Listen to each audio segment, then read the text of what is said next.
Everyone, welcome to Ajmal IAS academy. आज हम लोग फिर से मिला है तो एथिक्स की डिस्कशन करेंगे जो APSC की 2025 के क्वेश्चन को, ठीक है ना। तो आप लोग मॉडल आंसर्स को एक बार वेरीफाई कर सकते हैं ताकि आपने कितने अच्छे से परफॉर्म किया है वो सब आपको पता चलेगा एंड आने वाली जो प्रिपरेशन जो करने वाली स्टूडेंट्स को हेल्प मिलेगा। स्पेशली बहुत ज़्यादा हम लोगों का स्टैटिक बेस की क्वेश्चन आ रहे हैं एंड बहुत ज़्यादा डायमेंशन दे रहे हैं, ताकि इसीलिए एथिक्स की पेपर लेंथी हो गया है तो टाइम मैनेजमेंट बहुत ज़्यादा इम्पॉर्टेंट बन गया है।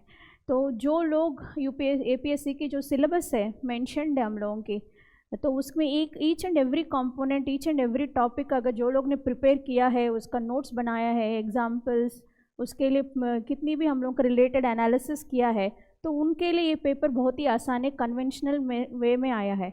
एंड केस स्टडीज़ भी इतना ज़्यादा मुश्किल नहीं थे, तो बहुत ज़्यादा आसानी से आए हैं, ठीक है ना। तो इसीलिए आप लोगों को ये मेक श्योर करना है, मतलब सिलेबस में जो भी दिया है टॉपिक्स, उसको हर टॉपिक के ऊपर आपके पास 150 नहीं तो 250 वर्ड्स का नोट्स होना चाहिए। ये बहुत ज़रूरी है। जिसके पास नोट्स रहा होगा वो बहुत अच्छे से लिखा होगा and each and every dimension को एड्रेस करना भी बहुत ज़रूरी है। इसीलिए स्ट्रक्चर ऑफ दी आंसर को यहाँ पे हम लोग ज़्यादा फोकस करेंगे। कंटेंट ऐसे भी आपके पास मिल ही जाएंगे एंड बहुत सारी सोर्सेस भी है, तो आप लोग कलेक्ट भी कर पाएंगे। तो मैंने यहाँ पे कोशिश किया है कुछ एग्जांपल्स को ऐड करने के लिए, नया डायमेंशंस ऐड करने के लिए, एंड क्वेश्चन को कैसे अंडरस्टैंड करना है, उसको कैसे हम लोग स्ट्रक्चराइज कर सकता है, वो उसके ऊपर ज़्यादा फोकस किया है। तो हम लोग इस सेशन को 2 पार्ट्स में करेंगे, पार्ट ए पार्ट बी। तो आपको पता ही है एथिक्स में थियरी पार्ट होता है एंड आप लोगों की second part B, it is about the case studies. But आजकल की APSC का ट्रेंड तो चेंज हुआ है, तो हम लोगों की जो पार्ट ए में थियरी पार्ट में भी आजकल केस स्टडीज़ पूछ रहे हैं। तो इसीलिए आपकी केस स्टडीज़ की जो अप्रोच है, जहाँ पे 20 मार्क्स के लिए हमारे पास इतना कंटेंट रहता था, यहाँ पे हम लोग उस कंटेंट को बहुत ही प्रिसाइज करना पड़ेगा ताकि हम लोग पेपर को अच्छे से कंप्लीट कर पाए। सेम यहाँ पे भी हम लोगों का पार्ट बी में 20 मार्क्स की जो थ्योरी बेस्ड क्वेश्चंस भी आ रहे हैं, तो यहाँ पे हम लोगों के पास कितना होता है, कंटेंट बहुत ही कम होता है, बट यहाँ पे 20 मार्क्स के लिए लिखना है तो वी नीड टू एलॉबरेट करना है उस कंटेंट को। तो दोनों ही आप लोगों की स्ट्रैटेजी होना चाहिए, कैसे हमारे पास जितना कंटेंट है उसको कैसे हम लोग प्रिसाइज करना है एंड जो कम कंटेंट है हम लोग उसको कैसे एक्सप्लेनेटरी एलॉबरेट कैसे करना है। तो अगर ये अप्रोच अगर आपको पता चल गया तो आप लोग अच्छे से आसानी से टाइम मैनेज करके आई थिंक एथिक्स पेपर को कंप्लीट किया होगा। तो हम लोग डिले नहीं करते, स्टार्ट कर लेता है, ठीक है ना। तो we will start with the ethics paper की discussion. First question is about looking at the various means of developing the compassion. I think empathy is an important factor, the ability to appreciate the other's sufferings. तो दलाई लामा की quote है, तो coat क्या बोल रहे हैं, compassion को develop करने के लिए we need one of the major component is empathy. What do you mean by empathy? Understanding the pain of others, sufferings of others. जब आप लोग पेन की अंडरस्टैंड करेंगे देन जाके उस पेन को एलिवेट करेंगे कंपैशनेट में। तो दलाई लामा ये एम्फसाइज कर रहा है एम्पैथी कितना ज़्यादा इम्पॉर्टेंट है कंपैशन को लेकर आने के लिए। तो specially they are talk and the second question is major demand of the question is about कैसे हमारी कंपैशन बिल्ड करना होगा हमारी इन दी पब्लिक सर्वेंट्स की, ठीक है ना। Attitude of the public service में कंपैशन की क्या रोल है, तो वो क्वेश्चन पूछा है। तो फिर से समझाते, स्टेटमेंट आपको ये बोल रहा है कैसे empathy is important factor for the compassion, ठीक है ना। तो कैसे कंपैशन आने के लिए एम्पैथी की ज़रूरत है। सेकंड जो कंपोनेंट है, importance of compassion in the attitude of public service, तो कैसे उसको बिल्डअप करना है, ठीक है ना। तो यहाँ पे हम लोग देखेंगे first we need to address the, तो स्टेटमेंट जो दिया है दलाई लामा की, तो वो कोट को हम लोग यहाँ पे हम लोग इंट्रोडक्शन में एड्रेस करना है। तो ऑब्वियसली हम लोग we will give the empathy की डेफिनेशन क्या है एंड कंपैशन की डेफिनेशन क्या है। जैसे मैंने बोला एम्पैथी की मतलब we need to understand the pain of others, ठीक है ना। तो मतलब putting yourself in the shoes of others, and compassion means not only understanding the pain of others but will also elevate the pain of others. तो यहाँ पे हम लोग कंपैशनेट की फॉर्मूला जो है एम्पैथी प्लस एक्शन, अंडरस्टैंड भी कर रहे हैं हम लोग, एक्शन भी कर रहे हैं ताकि उनकी पेन को हम लोग एलिवेट कर पाए, ठीक है ना। तो इसीलिए कंपैशन आने के लिए सबसे बड़ी इंपॉर्टेंट कंपोनेंट क्या है, एम्पैथी होना चाहिए।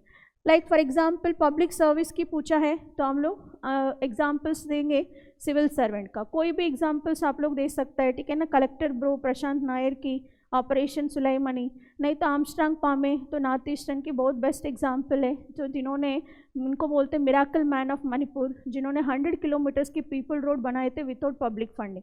तो इस तरह के एग्जांपल्स दिखा के हम लोग समझा सकता है कैसे आर्मस्ट्रांग पामे ने एम्पैथी एंड कंपैशन को लगा के they have elevated the pain of the tribal people. ठीक है ना, तो इस तरह के एग्जाम्पल्स को कोट करना बहुत ज़रूरी है। देन सेकेंड पार्ट जो आता है हम लोगों की, कैसे कंपैशन की ज़रूरत है हम लोगों की पब्लिक सर्विस एटीट्यूड में, क्योंकि अगर पब्लिक सर्वेंट के पास एम्पैथी कंपैशन रहा तो he can serve the citizens betterly, बहुत ज़्यादा एफिशिएंट इफेक्टिवली सर्व कर सकता है, क्योंकि कंपैशन की वजह से हम लोगों का ह्यूमनिस्टिक एटीट्यूड आता है। तो what do mean by humanistic attitude, we can understand the pain of the humans. ठीक है ना, तो उनकी सफरिंग्स क्या है, हम लोग भी उनकी तरह सोच के समझ के हम लोग उस तरह की पॉलिसीज़ को मेक करेंगे। तो इसीलिए हम लोगों के बेस्ट एग्जांपल्स बहुत सारी है, लाइक कलेक्टर ब्रो की ऑपरेशन सुलेमानी, तो यहाँ पे उन्होंने ऑपरेशन सुलेमानी लेकर आया for feeding the hunger people. ठीक है ना, इनोवेटिवली उन्होंने किया, तो it is A humanistic approach ताकि उनकी हंगर को मिटाने के लिए। ठीक है ना, नेक्स्ट जो हम लोगों का वेरी इंपॉर्टेंट क्या है, altruistic servicing. What do mean bye altruistic, selfless services. तो हम लोग एम्पैथी, जिसके पास एम्पैथी कंपैशन रहता है वो कभी भी पर्सनल गेन के लिए काम नहीं करता है, सोसाइटी के लिए काम करता है, सेल्फलेसली काम करता है। तो बेस्ट एग्जांपल्स हमारे लिए हिमांशु नागपाल है, IAS officer, when he was working as a child developmental officer in Varanasi, उन्होंने मिशन मुस्कान लेकर आया, तो इन ऑर्डर टू रीयूनाइट करने के लिए अबॉन्डेड चिल्ड्रन टू देयर फैमिली। तो इस तरह के एग्जांपल्स हम लोग दे सकते हैं कैसे उन्होंने सेल्फलेसली काम किया है फॉर रीयूनाइटिंग दी अबॉन्डेड, जो कोई हुई बच्चों को उनकी फैमिली के साथ रीयूनाइट करना। ठीक है ना, then it is also develop the concern for others. ठीक है ना, एज ए गवर्नमेंट हम लोगों के लिए, as a public servant, we need to understand the pain of the others and sufferings of people. तो इसीलिए हम लोग एम्पैथी कंपैशन जिनके पास रहेगा तो they can understand the concerns of the people. तो इसीलिए इतनी सारी गवर्नमेंट स्कीम्स बनी हैं, PDS से लेके हम लोगों की पब्लिक डिस्ट्रीब्यूशन सिस्टम से लेके आयुष्मान भारत तक, every scheme is for the elevating the pain of the marginalise sections. तो ये सारी स्कीम्स आप लोग बात कर सकते हैं इफेक्टिव इम्प्लीमेंटेशन करने के लिए। ठीक है ना, देन लास्ट हम लोगों की राइट डिसीजन मेकिंग के लिए, स्पेशली एथिकल डिसीजन मेकिंग के लिए भी we need empathy and compassionate. तो बेस्ट एग्जांपल हम लोगों की डॉक्टर IAS राजेंद्र बारूद IAS सर, तो जिन्होंने ऑक्सीजन प्लांट बनाए थे for the second Covid time में, बहुत ज़्यादा हेल्प मिली थी मार्जिनलाइज सेक्शंस को, जो लोग ने फेस किया ऑक्सीजन की crisis during the Covid 1 time. ठीक है ना, तो इस तरह के एग्जाम्पल्स को इस्तेमाल करेंगे हम लोग, ताकि उनकी जितनी एक क्या बोलते हैं पहले की सोच है, प्री डिटरमाइंड सोच, कैसे हेल्प किया है in order to elevate the pain of the marginalise sections. तो इसमें से आप लोग 3 पॉइंट्स को उठा के कैसे हम लोगों की compassion and empathy is very important for the public servants, वो दिखाएंगे। देन कंक्लूजन में ऑब्वियसली हम लोग कैसे डेवलप करना है एम्पैथी, क्योंकि फर्स्ट एम्पैथी आने के बाद ही हम लोगों का कंपैशन आता है। तो एम्पैथी को कैसे डेवलप कर सकते हैं हम लोग, वो हम लोग कंक्लूजन में डाल सकते हैं। तो with the help of teachings, training, ठीक है ना, तो मिशन कर्मयोगी ऑलरेडी लेकर आए हम लोग ने, तो उसका भी सेम मोटिव यही था, रोल बेस्ड से हम लोग रोल बेस्ड ब्यूरोक्रेसी बनाने के लिए, ये सब आप लोग वहाँ पे मेंशन कर सकते हैं। कम्युनिकेशन, रोल प्लेइंग, तो ये सब हम लोगों के कंपोनेंट्स को इस्तेमाल करके we can develop the empathy among the public servants. जैसे हम लोग एम्पैथी बनेगा, then it will translate into action and we can achieve the compassionate. तो कंपैशनेट की वजह से इतनी सारी एडवांटेजेस होता है, इसीलिए ये क्वेश्चन दिया है। ठीक है ना, आई होप आप लोग अंडरस्टैंड किया होगा आप लोग ने कैसे स्ट्रक्चर करना है इस क्वेश्चन को। ठीक है ना, तो इंट्रोडक्शन, बॉडी एंड कंक्लूजन। तो we will go to the next question. Second question भी बहुत ही इंपॉर्टेंट क्वेश्चन है, तो सेकेंड चैप्टर से ही आई है, वैल्यूज़ की, बेसिक वैल्यूज़ चैप्टर से था क्वेश्चन। तो while a school of thought believes that certain values are universal and eternal, and other school believes that values are keep on changing with the time and situation. तो which school of thought do you support? तो यहाँ पे 2 school के बारे में बात कर रहे हैं, एक रिलेटिविस्ट स्कूल है, एक है यूनिवर्सलिस्टिक स्कूल। ठीक है ना, तो इस स्कूल्स में आप किसको सपोर्ट करेंगे, डायरेक्ट क्वेश्चन आया है। तो पहले हम लोगों को ये समझाना होगा, पहले तो what do mean bye values, and values की दो टाइप्स, जो core values and peripheral values. And यहाँ पे दो स्कूल्स के बारे में बात कर रहे हैं, एक है आप लोगों के cultural relativist school and second one is universalistic school.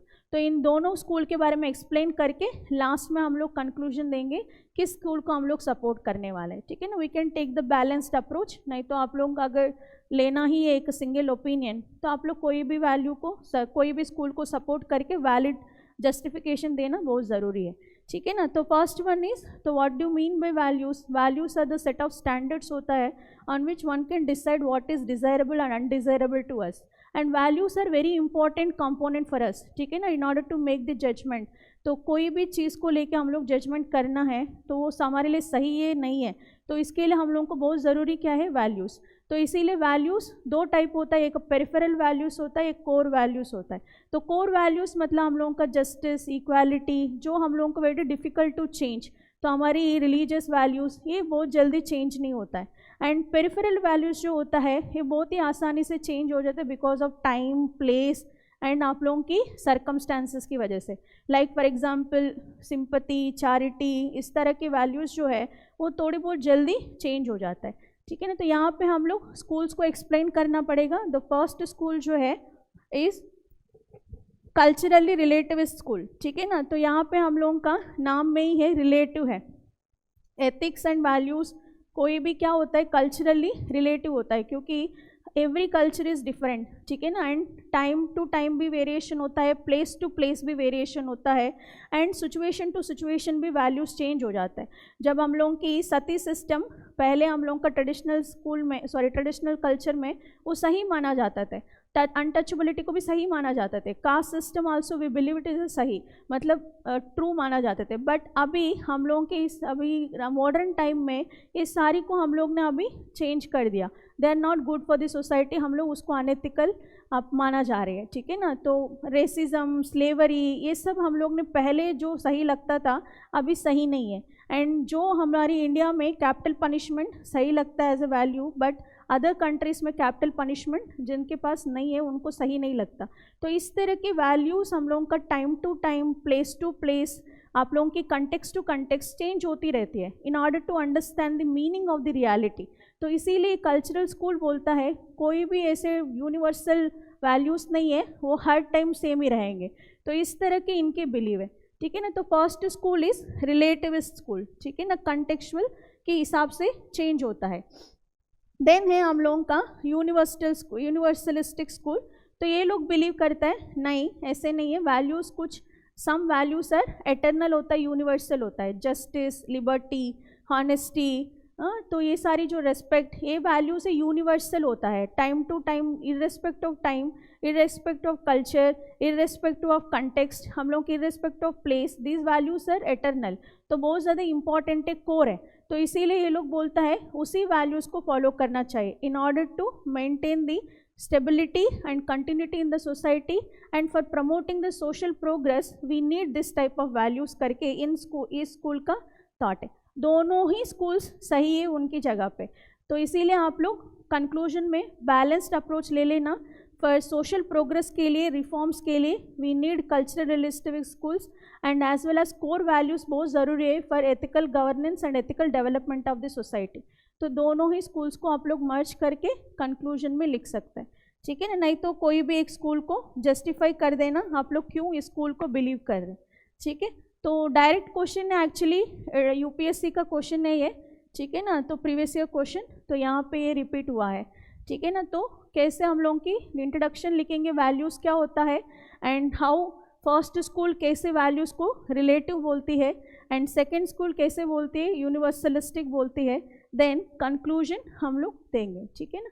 तो नेक्स्ट हम लोग थर्ड क्वेश्चन, तो ये भी वेरी मतलब बहुत ही आसान क्वेश्चन है, डिफ़िकल्ट नहीं है, ठीक है ना। डू, यहाँ पे ये लोग ने कंपोनेंट्स दे दिया, डू सेल्फ कॉन्फिडेंस, ठीक है ना, एंड कैरेक्टर एंड स्पिरिचुअलिटी, तो तीन qualities place a vital role in the moulding good leadership qualities. तो यहाँ पे हम लोगों के लिए इम्पॉर्टेंट क्या है, keyword leadership. If so how, तो यहाँ पे क्वेश्चन ये बोल रहा है, तो इफ़ यू वांट टू मतलब बिकम ए गुड लीडर, तो आपके लिए 3 मेजर कंपोनेंट्स होना चाहिए। तो उनमें से एक है सेल्फ कॉन्फिडेंस होना बहुत ज़रूरी है, and second one is spirituality, and third one is character. तो इसको हम लोग एक्सप्लेन करना है कैसे ये 3 values are more important for the efficient leadership, ठीक है ना। तो पहले तो हम लोग लीडरशिप होता क्या है वो आपको इंट्रोडक्शन करना पड़ेगा। तो लीडर जो होता है वो इंस्पायर करता है, इन्फ्लुएंस करता है, गाइड करता है ग्रुप ऑफ पीपल को, ताकि हम लोग एक गोल को अचीव कर पाए। And he always guide and inspire करता है, he doesn't use the power, he always use the motivation and उनके कैरेक्टर को इस्तेमाल करके मोल्ड करता है पीपल को। तो उनको बोलते गुड लीडर। जैसे already last year I think आपके एपीएससी में क्वेश्चन पूछा है, गुड लीडर का मतलब ये नहीं है गुड बॉस है, ठीक है ना। तो इसीलिए हम लोगों का गुड लीडर जो होता है वो लोग एफिशिएंटली जो डील करते हैं सिचुएशन को इन ए प्रॉपर मैनर, तो डायरेक्शन प्रोवाइड करता है, ठीक है ना। दे विल इंस्पायर दी, जो फॉलोवर्स होता है उनको इंस्पायर करता है, मोबिलाइज करता है, ट्रस्ट बिल्डिंग करता है। तो इसीलिए लीडर होना बहुत ज़रूरी है, ठीक है ना। तो लीडर की डेफिनेशन हम लोग एग्जाम्पल, यहाँ पे एग्जाम्पल भी दे सकते हैं आप लोग कोई भी लीडर का, लाइक नेल्सन मंडेला हो गया, महात्मा गांधी जी हो गया, ठीक है ना। तो इनका एग्जाम्पल दे के भी आप लोग इंट्रोडक्शन में स्टार्ट कर सकते हैं। देन हम लोग स्टार्ट करेंगे तो main part of the question, first one is self confidence. तो सेल्फ कॉन्फिडेंस का कैसे हम लोगों की इम्पॉर्टेंट है लीडरशिप में। अगर सेल्फ कॉन्फिडेंस ही नहीं रहा, बिलीफ ही नहीं रहा, तो डिसीजन कैसे लेंगे, नहीं ले पाएंगे। तो as a leader, good leader specially, they need to believe themselves. तो क्योंकि ताकि उनके डिसीजन सही रहे, फॉर्म रहे, फाइन रहे, देन वो डिसीजन मेकिंग को हम लोग उसी को इम्प्लीमेंट करने के लिए फॉलोअर्स को मोबिलाइज कर सकते हैं। तो इसीलिए self confidence is very important. तो फॉर एग्जांपल हम लोग महात्मा गांधी के हम लोग एग्जांपल दे सकता है। तो he is become a national father of India. कैसे बन गया, उन्होंने मासलेस मूवमेंट को मास मूवमेंट बनाए थे because of his self confidence, उनके सेल्फ करेज की वजह से, सेल्फ बिलीव की वजह से। इवन दो एडवर्स सिचुएशंस, उन्होंने इतना सारी इम्प्रिजनमेंट, बहुत सारी एडवर्स सिचुएशन को फेस किया है during colonial period, but still he admired to the his form values, non violence, satyagraha, इस वैल्यूज़ को उन्होंने बहुत ज़्यादा बिलीव करके इतनी सारी पीपल को मोबिलाइज किया, ठीक है ना। वुमेन को, स्पेशली फार्मर्स को, every sections of the people has been mobilised because of him, ठीक है ना। तो इसीलिए हम लोग बोलेंगे self confidence is very important. तो एग्जाम्पल्स आप लोग दे सकता है, ठीक है ना। देन सेकंड जो हम लोगों का character, what do mean bye character, तो गुड एथिकल वैल्यूज़ को फॉलो करना। तो कैरेक्टर इज़ नथिंग बट आप लोगों की पर्सनालिटी, ठीक है ना। तो आपके पास इंटीग्रिटी, डिसिप्लिन, ठीक है, हॉनेस्टी, ये सब होना बहुत ज़रूरी है। Then only you will make, मतलब ट्रस्ट वर्दी बढ़ेगा एंड क्रेडिबिलिटी बढ़ेगा, एक लेजिटिमेसी बढ़ेगा, देन जाके आपकी फॉलोअर्स आपको बिलीव करेंगे। तो विदाउट क्रेडिबिलिटी फॉलोअर्स बिलीव नहीं करेंगे, देन लीडरशिप की वो रह ही नहीं पाएंगे। तो इसीलिए कैरेक्टर इज़ वेरी इंपॉर्टेंट, ठीक है ना। तो बेस्ट एग्जांपल हम लोग आईएएस ऑफिसर ई श्रीधरन का दे सकते हैं। उनको निकनेम है मेट्रो मैन ऑफ इंडिया। उन्होंने दिल्ली मेट्रो प्रोजेक्ट को विद इन टाइम लाइन उन्होंने कंप्लीट किया with the help of good leadership skills. तो उन्होंने उनकी टीम मेंबर्स को बहुत ज़्यादा मोबिलाइज किया है, इंस्पायर किया है in order to fulfil the project, ठीक है ना। तो इस तरह के एग्जाम्पल्स हम लोग दे सकते हैं। देन जो है थर्ड क्वालिटी, स्पिरिचुअलिटी। स्पिरिचुअलिटी मतलब ह्यूमिलिटी, कंपैशन, सिंपलिसिटी, हम्बलनेस। तो ये सब फॉलो करना, मतलब मटेरियलिज्म के ऊपर ज़्यादा फोकस नहीं करना है, पर्सनल गेन के ऊपर ज़्यादा फोकस नहीं करना है। तो लीडर बहुत ज़्यादा हम्बल होना चाहिए, ह्यूमिलिटी होना चाहिए, ठीक है ना। इसीलिए आप लोग बात देख सकते हैं, महात्मा गांधी उनकी पूरी एंटायर मूवमेंट में फ़कीर की तरह रहा। वाई कांट, मतलब उन भी दूसरे लोगों के लीडर्स की तरह बहुत सारी अच्छे कपड़े पहन सकते थे, बट वाई, बिकॉज उनकी ये मानना है, वो बिलीव करना चाहिए पीपल वो भी सेम ही है, उनके जैसे है, कॉमन मैन है। तो इस तरह की जो हम लोगों का स्पिरिचुअलिटी दिखाना चाहिए।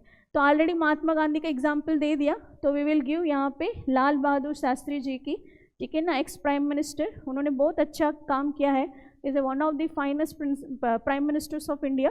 तो उनके लीडरशिप क्वालिटीज़ तो बहुत है, जय जवान जय किसान, ठीक है ना। तो इतना एडवर्स सिचुएशंस में उन्होंने वैल्यू करने के लिए बोला है सोल्जर्स को, फार्मर्स को, ठीक है ना। तो इस तरह के उनके एग्जाम्पल हम लोग दे सकते हैं एज ए गुड लीडर, ठीक है ना। कितनी ज़्यादा उन्होंने इम्पैक्ट क्रिएट किया है इंडियन सोसाइटी की at the time of adverse situations, ठीक है ना। तो ये एग्जाम्पल्स आप लोग दे के एंड कर पाएंगे। ठीक है। तो यहाँ पे हम लोगों का self confidence, character and spirituality कैसे रोल प्ले करता है गुड लीडरशिप क्वालिटीज़ के लिए, तो डेफिनेशन देना है एंड एग्जाम्पल देना बहुत ज़रूरी है। देन लास्ट में हम लोग दिखा सकता है, ठीक है ना, अगर हर कोई public servant good leadership qualities रहा, देन हमारी इंडिया विकसित भारत को अचीव कर सकते हैं, विकसित असम, विश्व गुरु, ठीक है ना। तो हम लोग आगे फ्यूचरिस्टिक स्टैंड आप लोग दिखा सकते हैं, कहाँ तक हम लोग पहुँच पाएंगे डेवलपिंग से लेकर डेवलप्ड तक, ठीक है ना। तो ये है, आई होप आपको क्वेश्चन के स्ट्रक्चर समझ आया होगा। नेक्स्ट जो हम लोगों की fourth question, it is also very relevant, ठीक है ना, आजकल सब कुछ यही हो रहा है, ठीक है ना। तो quiet diplomacy is far more effective than the public posturing, ठीक है ना, examine in the context of problem solving by the public officials. तो आजकल हम लोग देख रहे हैं हर कोई चीज़ self propagation, propaganda, social media के थ्रू पॉपुलैरिटी के लिए, इमेज फॉर्मेशन के लिए, है कि नहीं, अग्रेसिव पॉलिसीज़ लेना, तो हर कोई चीज़ दिखाने के लिए करते हैं। तो ये सारी चीज़ों को हम लोगों का कम करने के लिए तो ये कोट बहुत ज़्यादा रिलेवेंट है, स्पेशली जो younger generation of civil servants के लिए, ठीक है ना। तो यहाँ पे क्वेश्चन आप लोग देख सकते हैं, तो अटल बिहारी वाजपेयी की ये मानना है क्वाइट डिप्लोमेसी, ठीक है ना, मतलब थ्रू डायलॉग, थ्रू कम्युनिकेशन, ठीक है ना, पेशेंसी मैनर में हम लोगों को प्रॉब्लम को रिजॉल्व करना चाहिए, रैदर देन अग्रेसिव कोयर्सिव मेजर्स लेके पब्लिसिटी दिखा के प्रॉब्लम को और हम लोगों को एस्केलेट नहीं करना चाहिए। तो यहाँ पे हम लोग जो कोर्ट की मीनिंग जो है वो इंट्रोडक्शन में लेकर आएंगे। Then we will give the why quiet diplomacy is important for problem solving attitude of the civil servant. देन हम लोग नेगेटिव्स भी बताएंगे, पब्लिक पोस्चरिंग की वजह से क्या हो रहा है आजकल। देन कंक्लूजन में हम लोग बोलेंगे कैसे हम लोग क्वाइट डिप्लोमेसी को फॉलो करना चाहिए, ठीक है ना, तो इम्पोर्टेंस दिखा सकता है। तो यहाँ पे हम लोग फर्स्ट इंट्रोडक्शन लिखना है, कोर्ट की मीनिंग क्या है, देन हम लोग क्वाइट डिप्लोमेसी की इम्पोर्टेंस क्या है। ऑब्वियसली प्रॉब्लम सॉल्विंग के लिए वी नीड क्वाइट डिप्लोमेसी, मतलब आप लोगों की डायलॉग टू डिस्कशन, डिबेट, ठीक है ना, इस तरह की कम्युनिकेशन के थ्रू हम लोगों की पेशेंटली प्रॉब्लम को डील करना चाहिए। यहाँ पे बेस्ट एग्जांपल है डीजीपी ऑफ बेंगलुरु चेतन सिंह राठौर, जब सीएए की प्रोटेस्ट हो रही थी, तो उस स्टूडेंट की प्रोटेस्ट हो रहा था, बहुत ही वायलेंट प्रोटेस्ट हो रही थी, तो वहाँ पे उन्होंने भी वायलेंट मेथड्स नहीं लिया in order to control the protest, instead he has taken the passive method, मतलब बहुत ज़्यादा हम लोगों की अदर मेथड उन्होंने लिया, अल्टरनेटिव मेथड विच इज़ जनगण मन, उन्होंने गाना गा के पूरी मूवमेंट को पेसिफाई किया, देन उन्होंने मोल्ड किया स्टूडेंट्स को। तो इस तरह की प्रॉब्लम सॉल्विंग एटीट्यूड होना चाहिए रादर देन अग्रेसिव पॉलिसीज, ठीक है ना। तो इस तरह के आप लोग एग्जाम्पल दिखा सकता है। नेक्स्ट जो हम लोगों के वेरी इंपॉर्टेंट एनहेंसमेंट, मतलब आपकी क्वाइट डिप्लोमेसी क्या करेगा, आपकी रेजिलियंस को बढ़ाएंगे। लाइक फॉर एग्जाम्पल पता ही होगा आप लोगों का IAS ऑफिसर दिव्या देवराजन, उन्होंने ट्राइबल कॉन्फ्लिक्ट को रिजॉल्व करने के लिए उन्होंने ट्राइबल लैंग्वेज सीखा, क्योंकि अगर लैंग्वेज सीखने से उनके साथ अच्छे से कम्युनिकेट कर पाएंगे, डायलॉग मेंटेन करेंगे, डिस्कशन करेंगे, उनके कंसर्न्स क्या है वो अंडरस्टैंड करेंगे, तो इसीलिए उन्होंने इतना अच्छे से रिजॉल्व किया वो प्रॉब्लम को इन तेलंगाना डिस्ट्रिक्ट, ठीक है ना। तो ये सब एग्जांपल्स हम लोग दे सकते हैं। And very very important is cloud thinking की वजह, हमारी क्वाइट डिप्लोमेसी की वजह से क्लाउड थिंकिंग हम लोग एलिमिनेट कर सकते हैं। What do mean by cloud thinking, emotionally biased decisions लेना, रेशनल व्यू नहीं ले पाना, उसको बोलते हैं हम लोग क्लाउड थिंकिंग। तो because of aggressive policies, because of short term gain के लिए हम लोग कुछ भी डिसीजन नहीं लेना चाहिए। वही क्वाइट डिप्लोमेसी क्या करेगा, आपको काम एंड कंपोस्ट रेजिलिएंट बनाएंगे, देन जाके सोच समझ के हम लोग डिसीजन मेकिंग करेंगे। तो फॉर एग्जाम्पल आप लोग दिखा सकते हैं सरदार वल्लभ भाई पटेल की सामवेद वेद दंडा, हर कोई पॉलिसी उन्होंने अपनाया है फॉर यूनाइटेड इंडिया के लिए, ठीक है ना। हैदराबाद के लिए अलग मेथड, जूनागढ़ के लिए अलग मेथड, कश्मीर के लिए अलग मेथड, तो इस तरह की उन्होंने पूरा इंडिया को स्टेबल यूनाइटेड बनाया, इसीलिए उनको बोलते हैं हम लोग आयरन मैन ऑफ इंडिया। तो इसीलिए quite diplomacy is very much important rather than the public posturing. तो यहाँ पे आपको पब्लिक पोस्चरिंग की नेगेटिविटीज़ भी दिखाना पड़ेगा। तो पब्लिक पोस्चरिंग की जो नेगेटिव मेन क्या है, शॉर्ट टर्म गेन है, इमेज फॉर्मेशन है, सेल्फ प्रोपगेशन है, तो इन सब की वजह से प्रॉब्लम रिजॉल्व नहीं होती, रादर देन इंटेंसिटी बढ़ जाती है। ठीक है ना, तो इसीलिए हम लोग इसको थोड़ी बहुत कम करना चाहिए। देन कंक्लूजन में बोलेंगे हम लोग how quiet diplomacy is very important to resolve the inter and intra disputes, ठीक है ना, कम्युनल डिस्प्यूट्स, इन सारी डिस्प्यूट्स को रिजॉल्व करने के लिए we need quiet diplomacy rather than public posturing, ठीक है ना। तो ये सब आप लोग दिखा पाएंगे, इस तरह के क्वेश्चन को डील करना होगा। Very very important question and आसान भी है, पढ़ने से आप लोगों को समझ आ जाएंगे, ठीक है ना। नेक्स्ट जो हम लोगों की 5th क्वेश्चन, तो अल्बर्ट आइंस्टीन की, तो एवरीबडी इज जीनियस है कि नहीं, बट इफ़ यू जज a fish by its ability to climb a tree it will live its whole life will become life believing that it is a stupid, ठीक है ना। तो यहाँ पे एक्सप्लेन करना है the above saying in terms of mental and physical aptitude की। फिर से देखिए, अल्बर्ट आइंस्टीन ये बोल रहा है एवरीवन इज जीनियस है कि नहीं, हम लोग सब लोग यूनिक है, ठीक है ना, हम हर किसी के पास यूनिक पोटेंशियल है, हम लोग हर किसी के पास यूनिक क्या बोलते हैं टैलेंट होता है, स्किल होता है। तो इसीलिए हम लोग हर कोई पर्सन सेम नहीं होता, बट आजकल की सोसाइटी क्या कर रहे हैं, हर सबको एक ही पैरामीटर से जज कर रहे हैं, मार्क्स, स्कोर, ग्रेडिंग। तो इस चक्कर की वजह से क्या हो रहा है, बहुत ज़्यादा प्रॉब्लम फेस कर रहे हैं स्पेशली स्टूडेंट कम्युनिटी एंड आप लोगों की अदर कम्युनिटीज़। तो इसीलिए इसके ऊपर ही क्वेश्चन आई है। तो यहाँ पे हम लोग ये बोल रहे हैं, तो everybody is a genius but if you जज a fish by its ability to climb a tree तो obviously it is very stupid है। अगर वो बिलीव कर लिया तो इट बिकम, तो whole life will believe that it is a stupid. तो एक्सप्लेन करना है हम लोगों की मेंटल एंड फिजिकल एप्टीट्यूड के ऊपर, ये भी हम लोगों का सिलेबस में है, ठीक है ना। तो first one we will address introduction, क्या करेंगे हम लोग, हाईलाइट करेंगे इंपॉर्टेंस ऑफ द कोड को लेके, कैसे every individual is different and how society is making uniform standards to जज देम। तो गलत है ये, ठीक है ना। तो अभी हम लोग ये दिखाएंगे हाउ मेंटल एप्टीट्यूड वर्क करता है एंड कैसे डिफरेंट होता है, ठीक है ना। देन फिजिकल एप्टीट्यूड की definition and how it is different for other person. Then हम लोग ये दिखाएंगे अभी ये जो present relevant of this quote, अभी आजकल की क्या कर रहे हैं, इसकी जजमेंट की वजह से हम लोग कितना ज़्यादा प्रॉब्लम फेस कर रहे हैं, कॉन्सिक्वेंसेस वो दिखाना होगा, ठीक है ना। देन जाके हम लोग कंक्लूजन देंगे कैसे हम लोगों को अवॉइड करना है यूनिफॉर्मल मतलब unified judgement of the society, ठीक है ना। तो फर्स्ट वन इज हम लोग इंट्रोडक्शन में हाईलाइट करेंगे कोर्ट की मीनिंग। जैसे मैंने बोला एवरी पर्सन इज जीनियस, ठीक है ना, तो एवरी पर्सन के लिए यूनिक स्टाइल होता है, टैलेंट होता है, स्किल होता है, पोटेंशियल होता है। तो हम लोग अलग अलग लोगों को अलग अलग जज करना चाहिए, हर कोई पर्सन सेम नहीं होता, ठीक है ना। तो बट सोसाइटी क्या कर रहे हैं आजकल, यूनिफॉर्म स्टैंडर्ड्स लगा के हमारी सक्सेस को, पैरामीटर्स को जज करे, तो it is good, it is not good for the society, ठीक है ना। देन हम लोग बताएंगे मेंटल एप्टीट्यूड क्या होता है। तो मेंटल एप्टीट्यूड मतलब आपकी कॉग्निटिव स्किल्स, लॉजिकल स्किल्स, कैसे प्रॉब्लम को रिजॉल्व करना है, ठीक है ना। तो it is a different for different persons, like Thomas Alva Edison है कि नहीं, आइंस्टीन, दोनों लोगों को फॉर्मल स्कूलिंग नहीं मिली है but they have created the biggest innovations in the world, ठीक है ना। तो एक ने तो इलेक्ट्रिसिटी बल्ब लेकर आया है अर्ली वर्जन, एंड दूसरे ने तो पूरा फिजिक्स को ही रेवोल्यूशन करके दिखाया। तो इस तरह की हम लोग उनकी मेंटल एबिलिटी को हम लोग फॉर्मल स्कूलिंग के मेथड से, एकेडमिक ट्रैक से हम लोग का एबिलिटी से जज नहीं कर पाएंगे क्योंकि दे आर डिफरेंट, ठीक है ना। तो ये एग्जाम्पल आप लोग दिखा के बताएंगे। देन आती physical aptitude, it involves the physical strength, ठीक है ना। तो आप लोगों की आर्टिकुलेटिंग कैसे, आप लोगों की स्किल्स कैसे हम लोग इस्तेमाल करेंगे फिजिकल फिटनेस को टू डू एनी वर्क, ठीक है ना। तो ये भी सेम अलग अलग पर्सन के लिए अलग अलग फिजिकल स्ट्रेंथ होता है, स्पेशली इन स्पोर्ट्स में हम लोग देख सकते हैं। तो एक पहले हम लोग बोलते थे MS Dhoni is not fit for the cricket, but now he is a one of the finest cricketer है and coolest captain of the India. तो इस तरह की उनके फिजिकल स्ट्रेंथ को हम लोग दूसरे लोगों के फिजिकल फिटनेस से जज नहीं कर पाएंगे and everyone is different in their strength.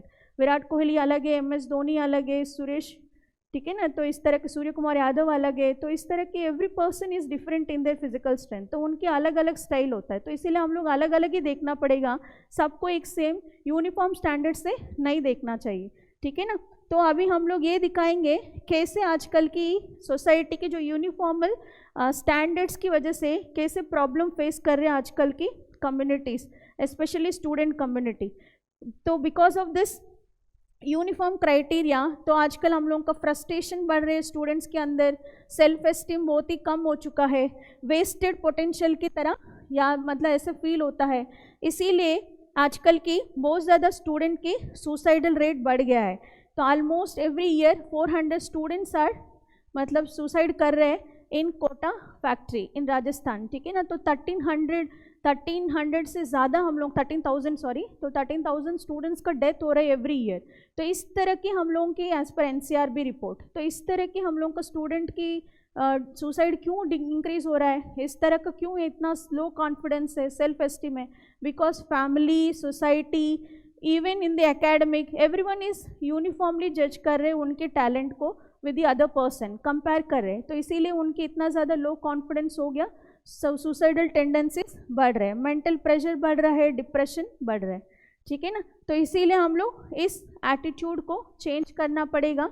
तो we need to take the different approach, क्योंकि एवरीवन इज डिफरेंट, ठीक है ना।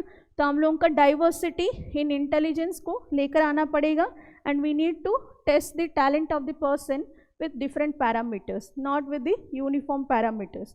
तो ये आप लोग कंक्लूजन में दिखा के बात कर सकते हैं, ठीक है ना। तो ये भी बहुत ही आसान क्वेश्चन है, ठीक है।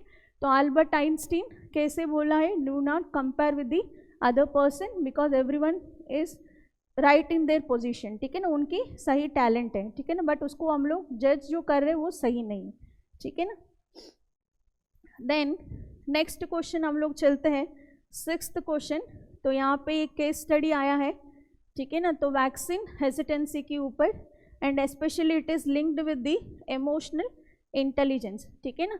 तो you are posted as a medical officer in rural dispensary, and the area is basically inhabited by poor people who are either marginal farmers नहीं तो tea garden workers है, who have found that infant mortality rate is high in the area in comparison to the average in the state, and you have also identified that non-vaccination and incomplete vaccination are the major reasons for the high infant mortality.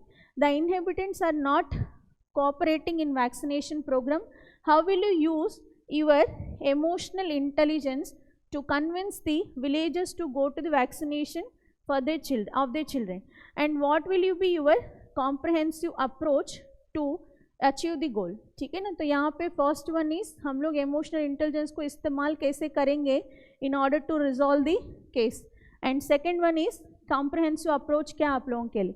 तो ये case study है but it comes in the emotional intelligence with chapter, ठीक है ना। तो इसीलिए 10 marks की है, ज़्यादा एलाबोरेट करने की ज़रूरत नहीं है।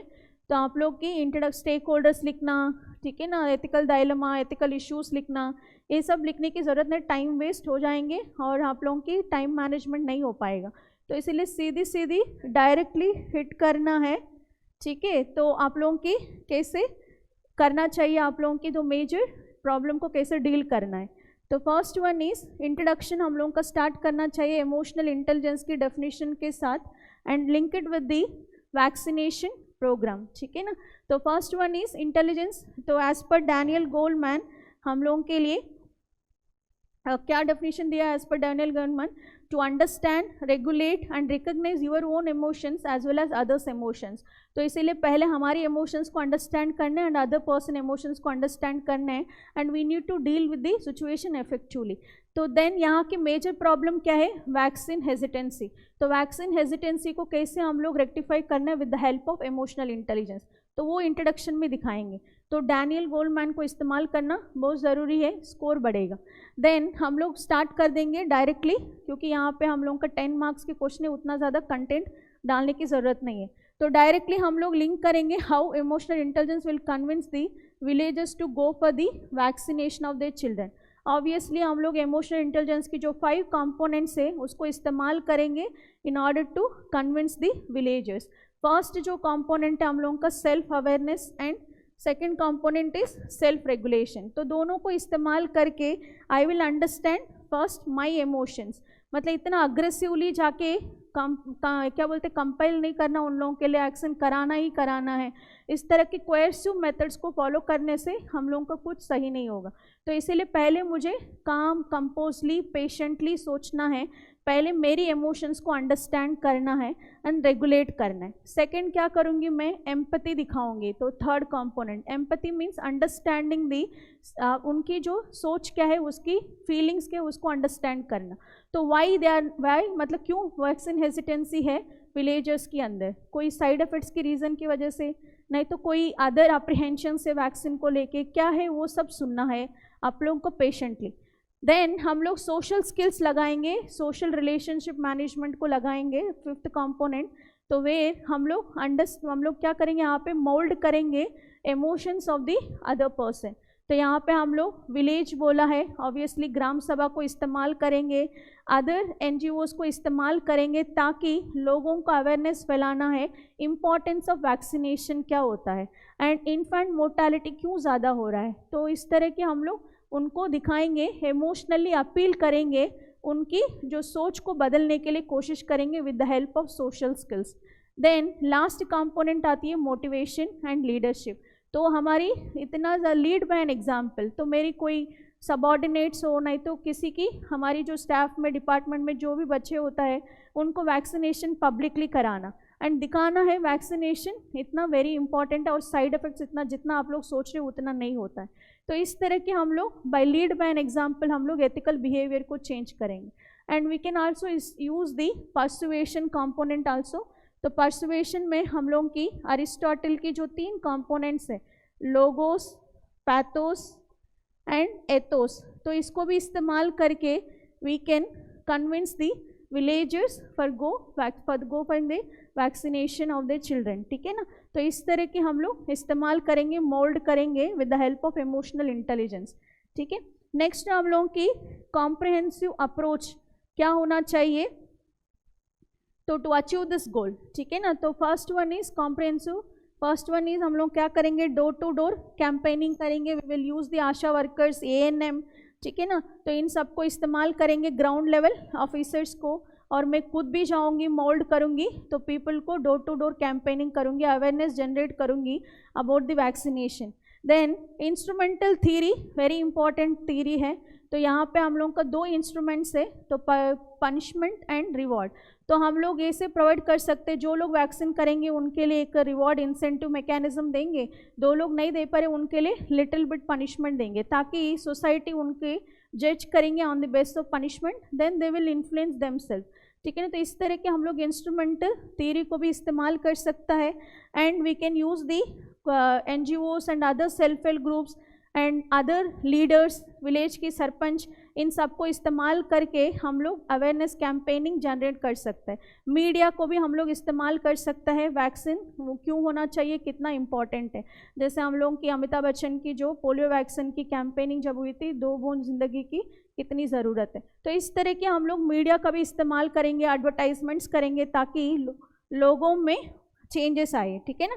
तो इस तरह की कंटिन्यूसली हम लोग फॉलोअप अप्रोच करेंगे, फीडबैक अप्रोच मैकेनिज्म लेके we will resolve this case. ठीक है ना। तो ये दोनों हम लोगों की पार्ट लिखना बहुत ज़रूरी है। तो इंट्रोडक्शन हम लोग इमोशनल इंटेलिजेंस को and as well as vaccination programme के साथ लिंक करेंगे, एंड इमोशनल इंटेलिजेंस को इस्तेमाल करना है, वैक्सीनेशन कैसे करना है, 5 कंपोनेंट्स को इस्तेमाल करेंगे, एंड कॉम्प्रहेंसिव अप्रोच हम लोग ये डायग्राम्स ये सब इस्तेमाल करके एक्सप्लेन करेंगे। ऑलमोस्ट मतलब आप लोगों का 3 to 3 points in first part, 3 points in second part, more than enough 6 to 7 points. ज़्यादा कंटेंट लिख के टाइम वेस्ट ज़्यादा हो जाएगा। ठीक है ना। And we will end with the case studies examples.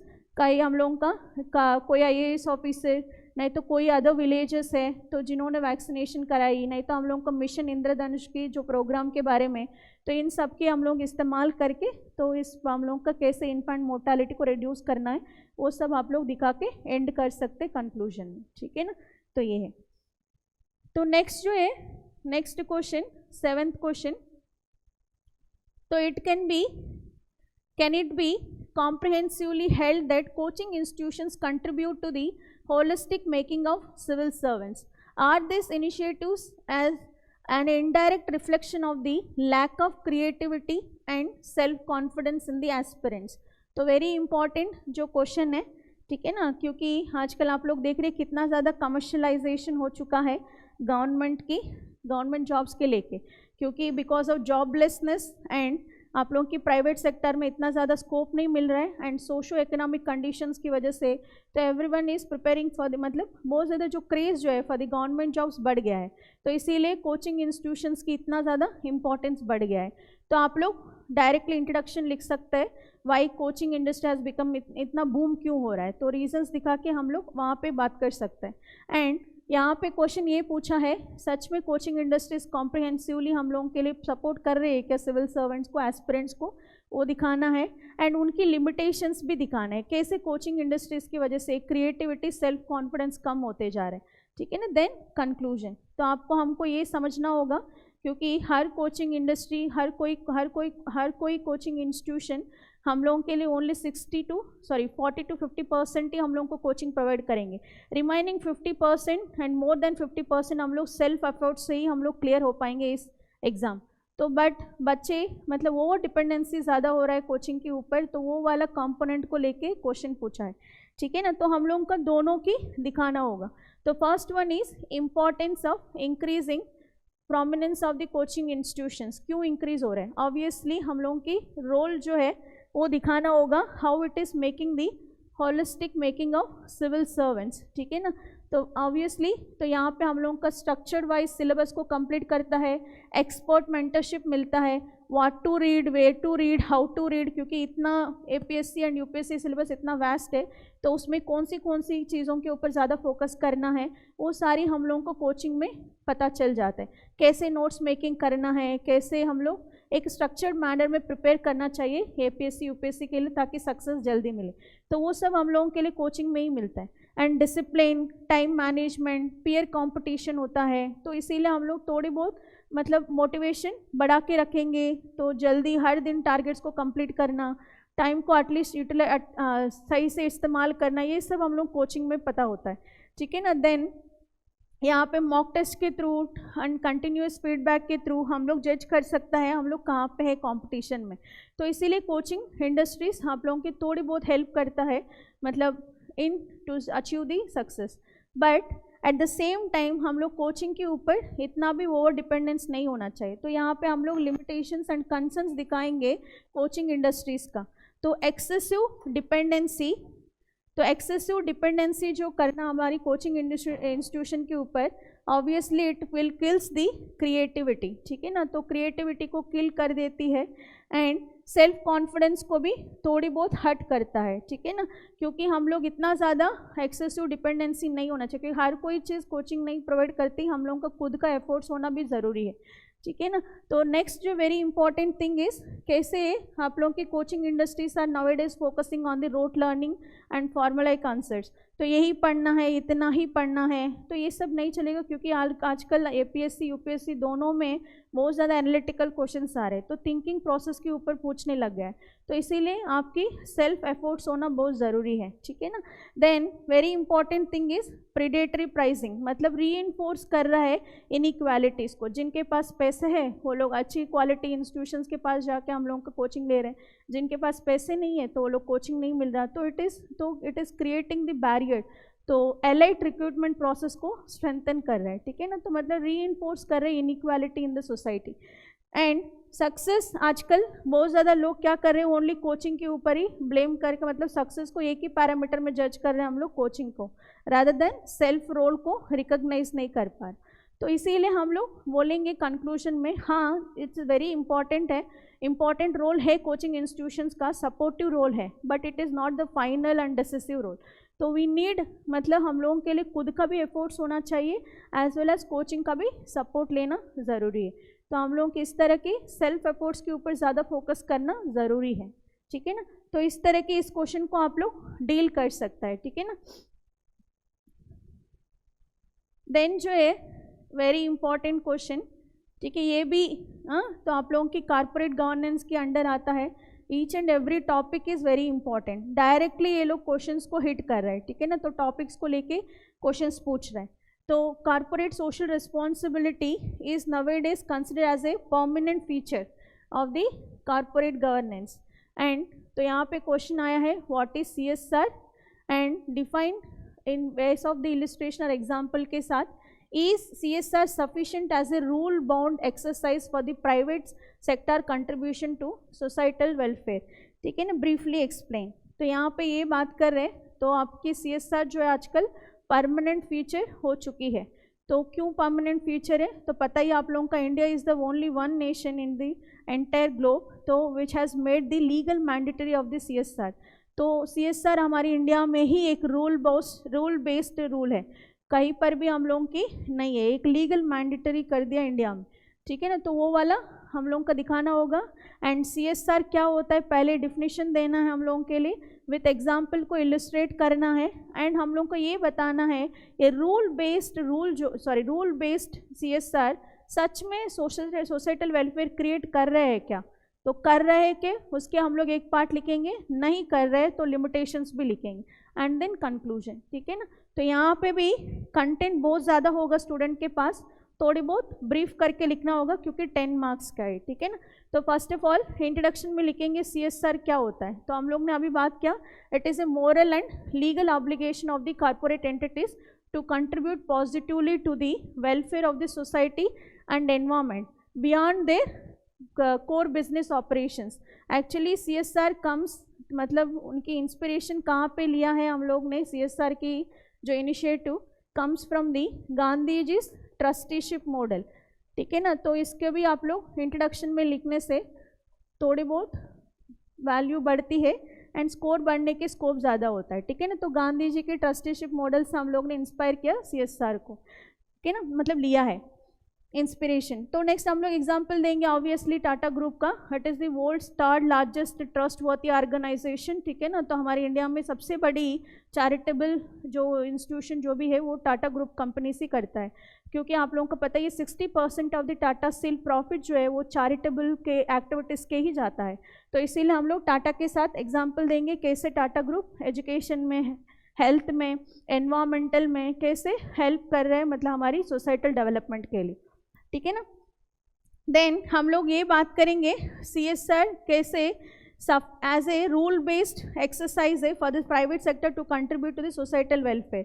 तो सच में सफिशिएंट है क्या रूल बाउंड एक्सरसाइज करना फॉर द सोसाइटल वेलफेयर? पहले तो हम लोग रूल बाउंड क्यों बोल रहे हैं वो डेफिनेशन देंगे। As per companies act, very important है 2013, तो जो कंपनी 500 करोड़ की नेटवर्थ जो होता है उन लोगों को 2% at least 2% of their average profits को कंट्रीब्यूट करना पड़ेगा सोसाइटल डेवलपमेंट के लिए, ठीक है ना। तो वो वाला कंपोनेंट दिखेंगे why it is rule bound in India. Then हम लोग बात करेंगे, हाँ रूल बेस्ड की वजह से हमारी इंडिया में थोड़ी बहुत हम लोगों का सोसाइटल वेलफेयर हो रहा है। Like for example ethical leadership बना दिया है because of CSR as a rule based. तो टाटा ग्रुप का ही एग्जाम्पल्स हम लोग दे सकते हैं, नहीं तो आप लोग टेक महिंद्रा के एग्जाम्पल, ठीक है ना। तो इस तरह के रिलायंस का भी एग्जाम्पल दे सकते हैं जिन्होंने कोविड के टाइम में free oxygen and medical aid provide किया है। तो एथिकल लीडरशिप को प्रोवाइड करेगा आपकी CSR। देन पब्लिक ट्रस्ट को इंक्रीज करेंगे, उनकी इमेज भी बढ़ेगा, है कि नहीं, लॉन्ग टर्म में। तो इन्फोसिस की जो investment in education and health के, तो वो एग्जाम्पल दे सकते हैं। एंड सोशल जस्टिस भी प्रोवाइड करता है, specially they will targeting the marginalise sections of the people, ठीक है ना, उनकी डेवलपमेंट करना बहुत ज़रूरी है। तो for example Mahindra Nanhi Kali project for the girl education, ठीक है ना, वो एग्जांपल आप लोग देंगे। Then CSR will also promotes the inclusive development, ठीक है ना। तो ITC की जो आप लोगों की ई-चौपाल फॉर द फार्मर्स, ठीक है ना, तो it is A online platform है जहाँ पे फार्मर्स को इन्फॉर्मेशन मिलेगा, रिलेटेड मार्केट रिलेटेड इन्फॉर्मेशन मिलेंगे ताकि उनकी मार्केट प्राइस कोई जो वेरिएशन है वो सही से कर पाए, ठीक है ना। तो इस तरह की हम लोग बात कर सकते हैं CSR की कितना इम्पोर्टेंस है, बिकॉज ऑफ रूल बाउंड की वजह से कितना ज़्यादा सोसाइटल वेलफेयर क्रिएट किया है। As we have already explain the importance of CSR, कैसे रूल बेस्ड CSR की वजह से कंट्रीब्यूशन हुआ है सोसाइटी के वेलफेयर में।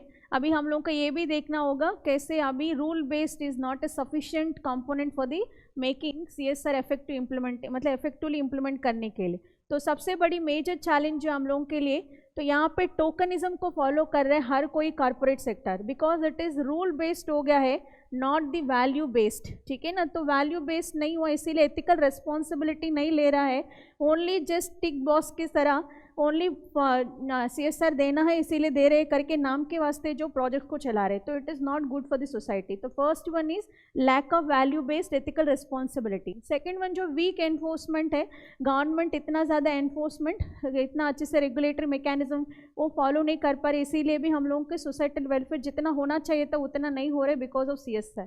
देन आप लोगों की अकाउंटेबिलिटी ट्रांसपेरेंसी भी बहुत ही कम है, इसीलिए ओनली जस्ट विजिबल डेवलपमेंट ही कर रहे हैं and they are actually extending their own businesses, तो प्रॉफिट मेकिंग का ही ज़्यादा फोकस कर रहे हैं, ठीक है ना। एंड इट इज़ आल्सो री इन्फोर्सिंग दी स्ट्रक्चर इनइक्वालिटी। इसका मतलब ये है, मतलब CSR की वजह से ओनली अर्बन एरियाज में ही डेवलपमेंट हो रहा है, rural areas are been neglected, ठीक है ना। तो ये सब हम लोग दिखा सकता है CSR की चैलेंजेस क्या है। Then we will end with the conclusion, ठीक है ना। तो कैसे हम लोग की गांधी क्यों ज़रूरी है CSR एंड कैसे ये CSR की वजह से हम लोग इम्पैक्टफुल मतलब आप लोगों के इफेक्ट पड़ेंगे socio economic development of the country. तो इसीलिए CSR को और थोड़ा स्ट्रेंथन करने की ज़रूरत है एंड सजेशंस दे देंगे इन सारी को कैसे रेक्टिफाई करना है इन कंक्लूजन, ठीक है ना।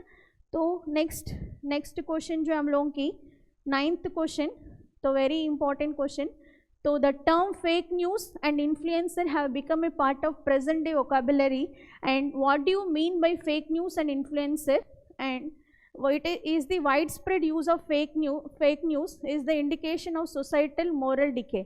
तो यहाँ पे 2 क्वेश्चन है, first one definitions and second one how fake news की वजह से सोसाइटल मॉरल डिके हो रहा है, ठीक है ना। टू व्हाट एक्सटेंट हम लोगों का influencer is different from the thinkers and फिलोसॉफर्स of the past, तो सेकंड क्वेश्चन है, ठीक है ना। तो फर्स्ट वन इज डायरेक्टली हम लोग स्टार्ट कर देंगे, 10 मार्क्स का है। तो ये रिलेट मतलब हम लोग फेक न्यूज़ की एक ही कंपोनेंट डायरेक्टली स्टार्ट करेंगे हम लोग इन इंट्रोडक्शन इटसेल्फ। तो फेक न्यूज़ क्या होता है, इन्फ्लुएंसर क्या होता है। तो फेक न्यूज़ का मतलब ये होता है fabricated and deliberated misleading information होता है प्रेजेंटेड एज ए ट्रूथ जैसे ही दिखता है, ठीक है ना, बट ट्रूथ नहीं है।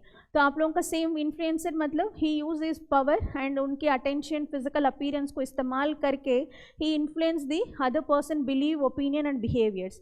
तो ये थोड़ी कभी कभी एथिकल भी होता है इन्फ्लुएंसिंग, कभी कभी अनएथिकल भी होता है। Teacher can also influence the student in A ethical manner, but politicians आप लोगों की मिसलीडिंग एडवर्टाइजमेंट्स, तो अदर थिंग जो है आजकल की सोशल मीडिया वो थोड़ी बहुत नेगेटिवली इन्फ्लुएंस कर रहे हैं, अनएथिकल वैल्यूज़ को प्रमोट कर रहे हैं। तो ये सब हम लोग डेफिनेशंस में अंडरस्टैंड करेंगे। Then we will start with the how, जो आप लोगों की फेक न्यूज़ की वजह से कैसे सोसाइटल मॉरल डिके हो रहा है, तो वो हम लोगों को दिखाना होगा इन सेकेंड कंपोनेंट में। तो first one is very important, halogen of truth हो रहा है, ठीक है ना। तो ट्रूथ को हम लोग अपबिल्डिंग नहीं कर पा रहा, तो एलो जर्नलिज्म सेंसेशनलिज्म बढ़ रहा है, ठीक है ना। एंड एथिकल डाइल्यूशन हो रहा है, ठीक है ना। तो मॉब लिंचिंग स्पेशली हम लोगों का बिकॉज ऑफ फेक न्यूज़ की वजह से इमोशनली कनेक्ट होकर ये लोग क्लाउड डिसीजन मेकिंग कर रहे हैं। तो सारी कार्बी आंगलोंग में मॉब लिंचिंग हुआ था because of fake news child kidnap को लेके। तो इस तरह की वजह से बहुत ज़्यादा चीज़ें हम लोग देख रहे हैं, ठीक है ना। देन क्लाउड थिंकिंग भी ज़्यादा हो रहा है, ठीक, जैसे मैंने बोला रेशनल थिंकिंग बहुत ज़्यादा कम हो चुकी है बिकॉज ऑफ फेक न्यूज़ की वजह से। कम्युनल वायलेंस बढ़ रहा है because of hate speech.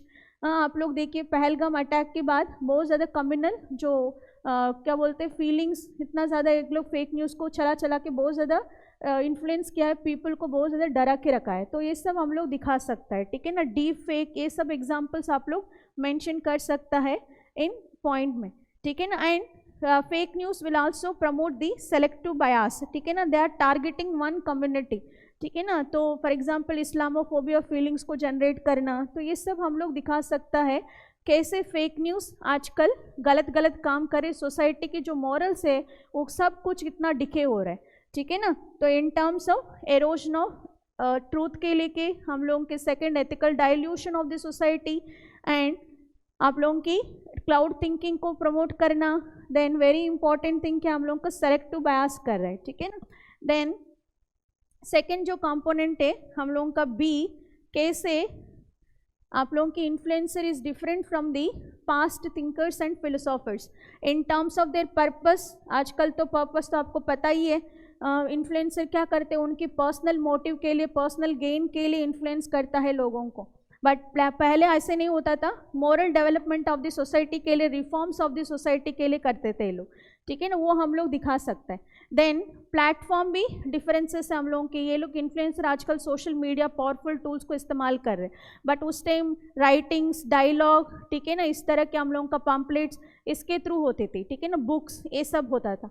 Next हम लोग का इंटेंशन भी यहाँ पे थोड़ी बहुत पर्सनली मोटिवेटेड होता है इन्फ्लुएंस में, बट वहाँ पे सोसाइटल मोटिवेशन ज़्यादा होता है, पब्लिक इंटरेस्ट ज़्यादा होता है, ठीक है ना। तो एथिकल थोड़ी बहुत हम लोगों का पास थिंकर्स का ही है, बट थोड़ी बहुत इन्फ्लुएंसर आजकल जो हो रहा है इट इज़ नेगेटिव, हम लोग देख सकते हैं। लाइक सोशल मीडिया के influence and blue whale challenge game, students को इंस्टेंट ग्रेटिफिकेशन को प्रमोट करना, तो ये सब हम लोगों के लिए गलत हो रहा है, ठीक है ना। मिसलीडिंग एडवर्टाइजमेंट्स, तो हम लोगों का एग्जांपल्स दे देंगे एंड हम लोग यहाँ पे थिंकर्स का भी कोट करके बता सकते हैं, सोक्रेट्स से लेके हम लोग बुद्धिस्ट, हर कोई थिंकर की जो इम्पोर्टेंस है इन द सोसाइटी वो हम लोग डिफरेंसेस में दिखा सकते हैं।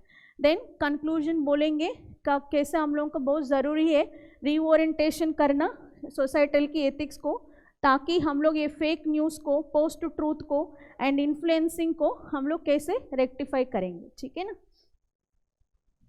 देन 10th क्वेश्चन, ठीक है ना। तो आप लोगों की नेक्स्ट क्वेश्चन जो है, what is the meaning of social audit, ठीक है ना। Can social audit ensure the complete transparency in the utilization of public funds, and to what extent social audit is different from the audit carried out by the designated government departments। तो यहाँ पे भी multiple dimensions है। तो first one is हम लोगों का social audit की मीनिंग बताना है एंड कैसे सोशल ऑडिट हम लोगों को कंप्लीट ट्रांसपेरेंसी लेकर आ रहे हैं in utilisation of public funds दिखाना है and as well as limitations भी दिखाना है, क्योंकि कैन पूछा है, ऑब्वियसली कंप्लीट तो नहीं हो रहा, थोड़ी बहुत हो रहा है 70 to 60%, बट रिमाइनिंग नहीं हो पा रहे, वो दिखाना होगा। एंड कैसे हम लोगों की social audit is different from the, तो आप लोगों की audit carried out by the other government departments, ठीक है ना, तो वो दिखाना होगा।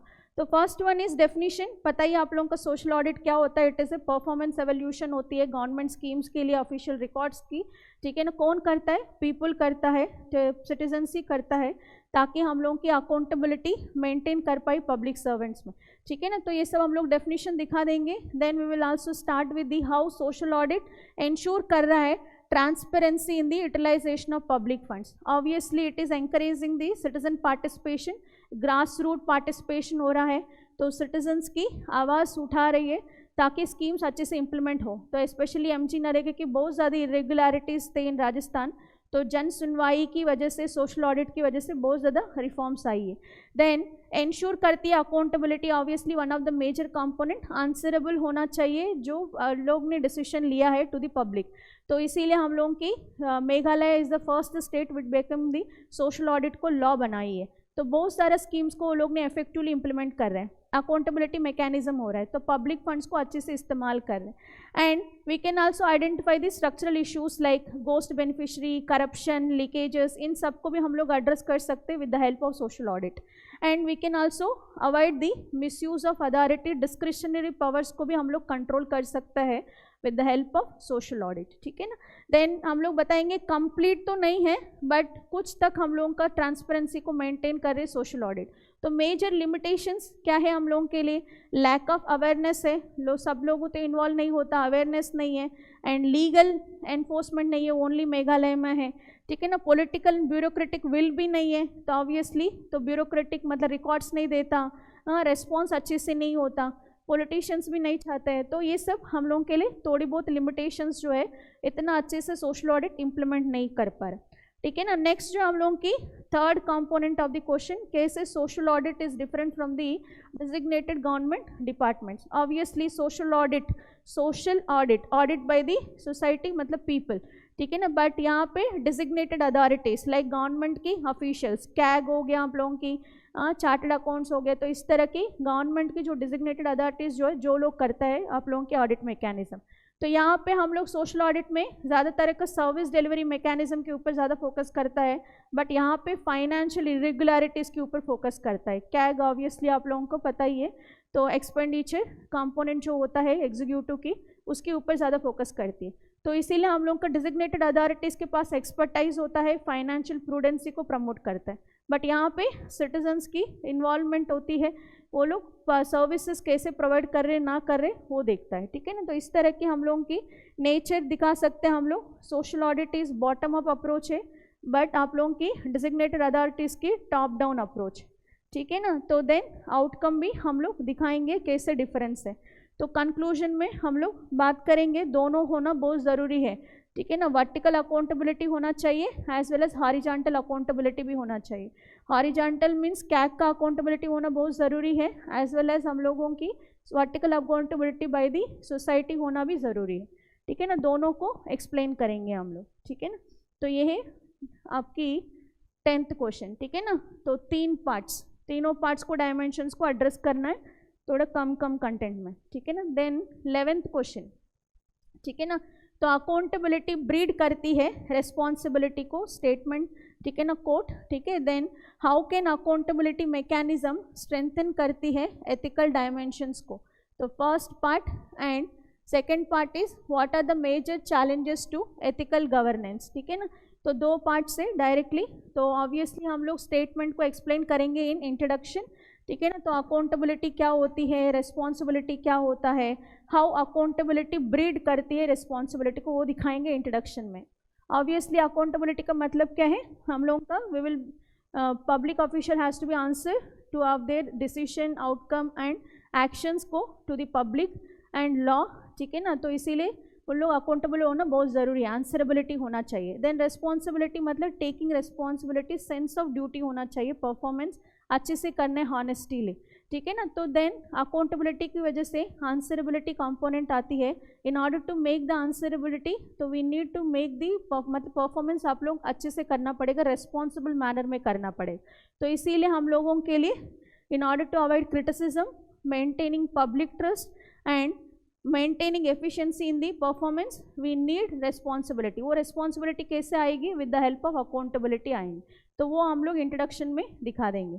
नेक्स्ट हम लोगों की सीधी क्वेश्चन है, अकाउंटेबिलिटी कैसे स्ट्रेंथन करती है एथिकल एडमिनिस्ट्रेशन को। ऑब्वियसली इंपॉर्टेंस ऑफ अकाउंटेबिलिटी दिखाना है, ये भी 7th चैप्टर में आप लोगों का है, ठीक है ना। तो फर्स्ट वन इज मिनिमाइज करेगा एडमिनिस्ट्रेटिव डिस्क्रिशन को। बेस्ट एग्जाम्पल आरटीआई, ठीक है ना। आरटीआई ने बहुत ज़्यादा स्कैम्स को अनर्थन किया है। आदर्श हाउसिंग स्कैम हम लोग लिख सकता है, ठीक है ना। तो उसको लिख के हम लोग एक्सप्लेन करेंगे कैसे it is minimise the discretionary power of the government, ठीक है ना। तो specially public servant and prevention of abuse of power, ठीक है ना। तो कैग की वजह से हम लोगों का 2G स्कैम, कोलगेट स्कैम, इन सब की वजह से हम लोग ने बहुत देखा है कैसे ये लोग अब्यूज़ करते हैं, उसको प्रिवेंट कर सकते हैं हम लोग, ठीक है ना। प्रोडक्टिविटी भी इंक्रीज होंगे because of accountability, efficient and effective आप लोग इम्प्लीमेंटेशन ऑफ पॉलिसीज करेंगे। तो कोई भी IAS ऑफिसर का नाम दे सकते हैं, श्रीधरन दिया मैंने यहाँ पे, मेट्रो मैन ऑफ इंडिया, तो उन्होंने कंप्लीट करके दिखाया प्रोजेक्ट को। And promotes the active participation of the citizens like social audit, इन सब RTA की वजह से पीपल का इन्वॉल्वमेंट ज़्यादा बढ़ेंगे। तो इसीलिए we can strengthen our ethical administration with the help of accountability. Then हम लोग का ये दिखाने second challenges to ethical governance. Obviously criminalisation of politics की वजह से, तो मेक श्योर दैट डेटा इस्तेमाल करना बहुत ज़रूरी है। जो लोग डेटा थोड़े बहुत फैक्ट्स को ऐड करेंगे तो कंटेंट की जो आर्गुमेंट की एनरिचमेंट होगा, तो आप लोगों का स्कोर बढ़ने के लिए स्कोप ज़्यादा होता है। ऑब्वियसली ADR की रिपोर्ट है हम लोगों का, 46% of MPs are involving in the criminal cases, तो वो बताएंगे criminalisation of politics is the one of the major challenge to the ethical governance. And then हम लोगों की हेडोनिज्म, आजकल हम लोग ज़्यादा तरह का मटेरियल प्लेजर के ऊपर ज़्यादा फोकस कर रहे हैं रादर देन स्पिरिचुअलिटी, ठीक है ना, वो दिखाएंगे। And weak enforcement of law, prevention of corruption act है, स्ट्रॉन्ग लॉ है इंडिया में, बट श्योरिटी ऑफ लॉ नहीं है, बहुत ही कन्विक्शन रेट बहुत कम है, इसीलिए क्या बोलते हैं मतलब डिले होती रहती है, रिस्पॉन्स अच्छे से नहीं मिल पाता, इसीलिए करप्शन अभी भी कंटिन्यू हो रहा है, तो वो दिखाएंगे। एंड स्ट्रॉन्ग इंस्टीट्यूशंस भी नहीं है इंडिया में, CBI, CVC, हाँ आप लोग ने देखा, हम लोगों के सुप्रीम कोर्ट ने विनीत नारायण केस में बोला CBI को केस्ड parrot, speaking the master voice.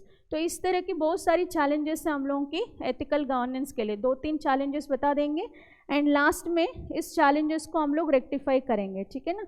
तो we will give the how to enforce the accountability, कैसे अकाउंटेबिलिटी को स्ट्रेंथन करेंगे, ठीक है ना। सेकेंड ARC की इस्तेमाल कर सकते हैं आप लोग, 360 डिग्री परफॉर्मेंस अप्राइजल, ठीक है ना, तो फॉर अकाउंटेबिलिटी बिल्डिंग, ठीक है, नहीं तो होटा कमेटी की रिकमेंडेशंस हम लोग दे सकता है for independent civil service board के लिए, ठीक है ना। तो इस तरह के आप लोग सजेस्ट टू कंक्लूजन दे देना जी।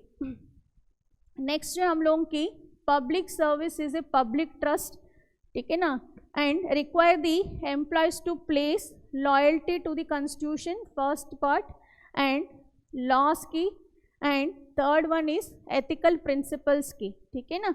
तो अब प्राइवेट गेन्स, तो एग्जाम एक्सप्लेन करना है, तो प्रिंसिपल्स को to ensure the fairness and equity in the public service delivery for diverse society, ठीक है ना। तो अभी सीधी क्वेश्चन है, 8th चैप्टर की क्वेश्चन है।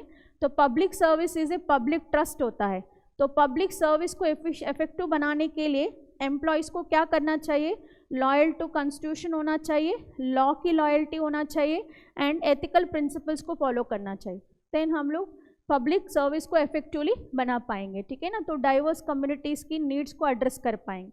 तो directly we can start with the introduction. Public service होता क्या है, service done by the government directly, नहीं तो indirectly with the help of private and NGOs को सर्विस करना है पीपल को, तो उसको बोलते हैं public service. And public service is the highest form of service in India and public trust को मेंटेन करता है। तो इसलिए पब्लिक सर्विस एफिशिएंटली डील करने के लिए we need to follow 3 principles, ठीक है ना। First one is to uphold the constitutional principles, तो first one loyalty to the constitution, तो हम लोग इसलिए हम लोगों की फंडामेंटल राइट्स, डीपीएसपी है कि नहीं, वेलफेयर कंपोनेंट, ये सब हम लोगों के लिए कॉन्स्टिट्यूशन में ही मेंशन्ड है। अगर फॉलो करेंगे तो public service effectively efficiently deal करेंगे। Examples we can quote with the article 14, 15, 16 reservation, ये सब आप लोग डीपीएसपी की ये सब दिखा सकता है, ठीक है ना। देन रूल ऑफ लॉ, ठीक है ना, तो हम लोगों की तो आपकी डिस्क्रिशनरी बायास्ड एक्शंस ना हो, तो we need to follow the rule of law because it is the supreme, ठीक है ना। तो इसीलिए हम लोग उसको फॉलो करेंगे तो कोई भी आर्बिट्री एक्शन नहीं रहेगा, ना हम लोग बायास्ड वर्शन की डिसीजन नहीं लेंगे, ठीक है ना। तो इस पर example RT, right to education act है, SC/ST prevention of atrocities act है to reduce the caste inequalities. तो ये सब हम लोग दिखा के बताएंगे कैसे पब्लिक सर्विस एफिशिएंट बनाने के लिए वी नीड लॉ, ठीक है ना, strong laws. Then ethical governance, obviously जो एम्प्लॉयज़ है उनको एथिकल वैल्यूज़ होना बहुत ज़रूरी है। अगर एथिकल वैल्यूज़ को फॉलो करेंगे तो इट विल एफिशिएंट, मतलब हम लोग एफिशिएंट पब्लिक सर्विस होगा। तो वी विल करप्शन नहीं लेंगे, इंटीग्रिटी को मेंटेन करेंगे, प्रोबिटी को इंश्योर करेंगे अगर एथिकल वैल्यूज़ रहेंगे। तो कोई भी IAS ऑफिसर की नाम दे सकता है, like for example Ashok Khemka, despite of 53+ transfers still he is fighting against the political corruption. तो पब्लिक सर्विस कर रहे हैं वो लोग विदाउट एनी पॉलिटिकल प्रेशर, ठीक है ना। ये सब एग्जाम्पल्स हम लोग दिखा सकते हैं। एंड कंक्लूजन में obviously public service is the utmost priority of the government, ठीक है ना। तो हम लोगों का डेवलपमेंट के लिए हम लोग जितनी भी ऑब्जेक्टिव्स है नेशनल गवर्नमेंट, मतलब नेशनल डेवलपमेंट के लिए हर कोई चीज़ अचीव करने के लिए वी नीड पब्लिक सर्विस, ठीक है ना। तो communal free, caste free, corruption free, ये सब बनाने के लिए भी हम लोगों को क्या चाहिए, इफेक्टिव पब्लिक सर्विस होना बहुत ज़रूरी है। तो वो वाला दिखाएंगे हम लोग, नहीं तो कोट भी लिख के आप लोग एंड कर सकते हैं।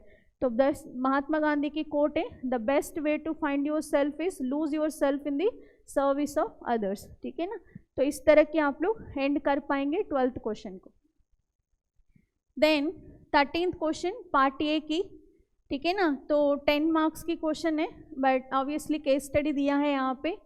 तो you are posted as an additional SP in the district and you have been tasked to sensitize the officials in the police station about the Child Labour Prohibition and Regulation Act 1986 and also to ensure its enforcement. Though through your initiative and investigation, 3 members of brick lanes were closed recently because of violation of this act. ठीक है ना। तो you have a son who is only 8 months old and your in-laws have been sent a small girl about 10 years to help your wife in taking the care of son, ठीक है ना। तो यहाँ पे आपके घर में चाइल्ड लेबर आई है। The girl is actually neighbour of your in-laws and has been helping your wife, she is in her home after child birth. The girl school drop out हुआ है, belonging to very poor family है, having 5 children and her parents who insisted that she comes with you as they would be less burdened and she would have been better food and nutrition and your wages for the girl would help in the family to maintain the other childrens, ठीक है ना। तो your wife has been developed liking for the girl and also become a dependent on her. तो अभी question ये है, आपको एक तरफ से लॉ को इम्प्लीमेंट करना है, दूसरी तरफ की आपकी फैमिली ही उस लॉ को वायलेट कर रहा है, ठीक है ना। तो यहाँ पे हम लोगों का एथिकल डायलेमा क्या है वो दिखाना होगा, एंड क्या क्या expectations and interest of the different stake holders that are contributing to your ethical dilemma, ठीक है ना। And in your opinion the most appropriate course of action क्या है, ठीक है ना। तो फर्स्ट वन इज इंट्रोडक्शन। अगर आपके पास डेटा है असम में कितना चाइल्ड लेबर है, ठीक है ना, तो इंडिया में कितना चाइल्ड लेबर है, तो उस डेटा के साथ भी आप लोग स्टार्ट कर सकते हैं, ठीक है ना। देन एक्ट के साथ भी स्टार्ट कर सकते हो, नहीं तो अदर वे इज समराइज करना। यहाँ पे स्टेक होल्डर्स नहीं लिखेंगे क्योंकि 10 मार्क्स की क्वेश्चन है, तो इतना ज़्यादा हम लोगों के लिए टाइम नहीं रहेगा। तो नेक्स्ट हम लोग सीधी सीधी डायरेक्टली हिट करेंगे क्वेश्चन को। तो first one is ethical dilemma. तो सबसे बड़ी मेजर एथिकल डायलेमा क्या है, तो हमारी personal duty versus public duty. Personal क्या है, आपकी वाइफ की तो हेल्प करने के लिए लड़की चाहिए और she is emotionally involve with her, ठीक है ना। देन हम लोग का पब्लिक ड्यूटी क्या है, रूल ऑफ लॉ को अपहेल्ड करना। तो फर्स्ट जो है, तो कोई भी एथिकल डायलेमास हम लोग 3 और 2 लिख सकते हो, ठीक है ना, एटलीस्ट 3 लिखिए, उसमें एटलीस्ट आप केस स्टडी को रेफर करना, ऐसे लिख के नहीं छोड़ना है, ठीक है ना। देन हम लोग compassion versus rule of law. Obviously poor family है, वो लोग बोल रहे हैं उनके लिए खाने पीने के लिए हेल्प मिलेगा अगर इस लड़की यहाँ पे रहेंगे तो, बट रूल ऑफ लॉ बोलता है चाइल्ड लेबर नहीं होना चाहिए।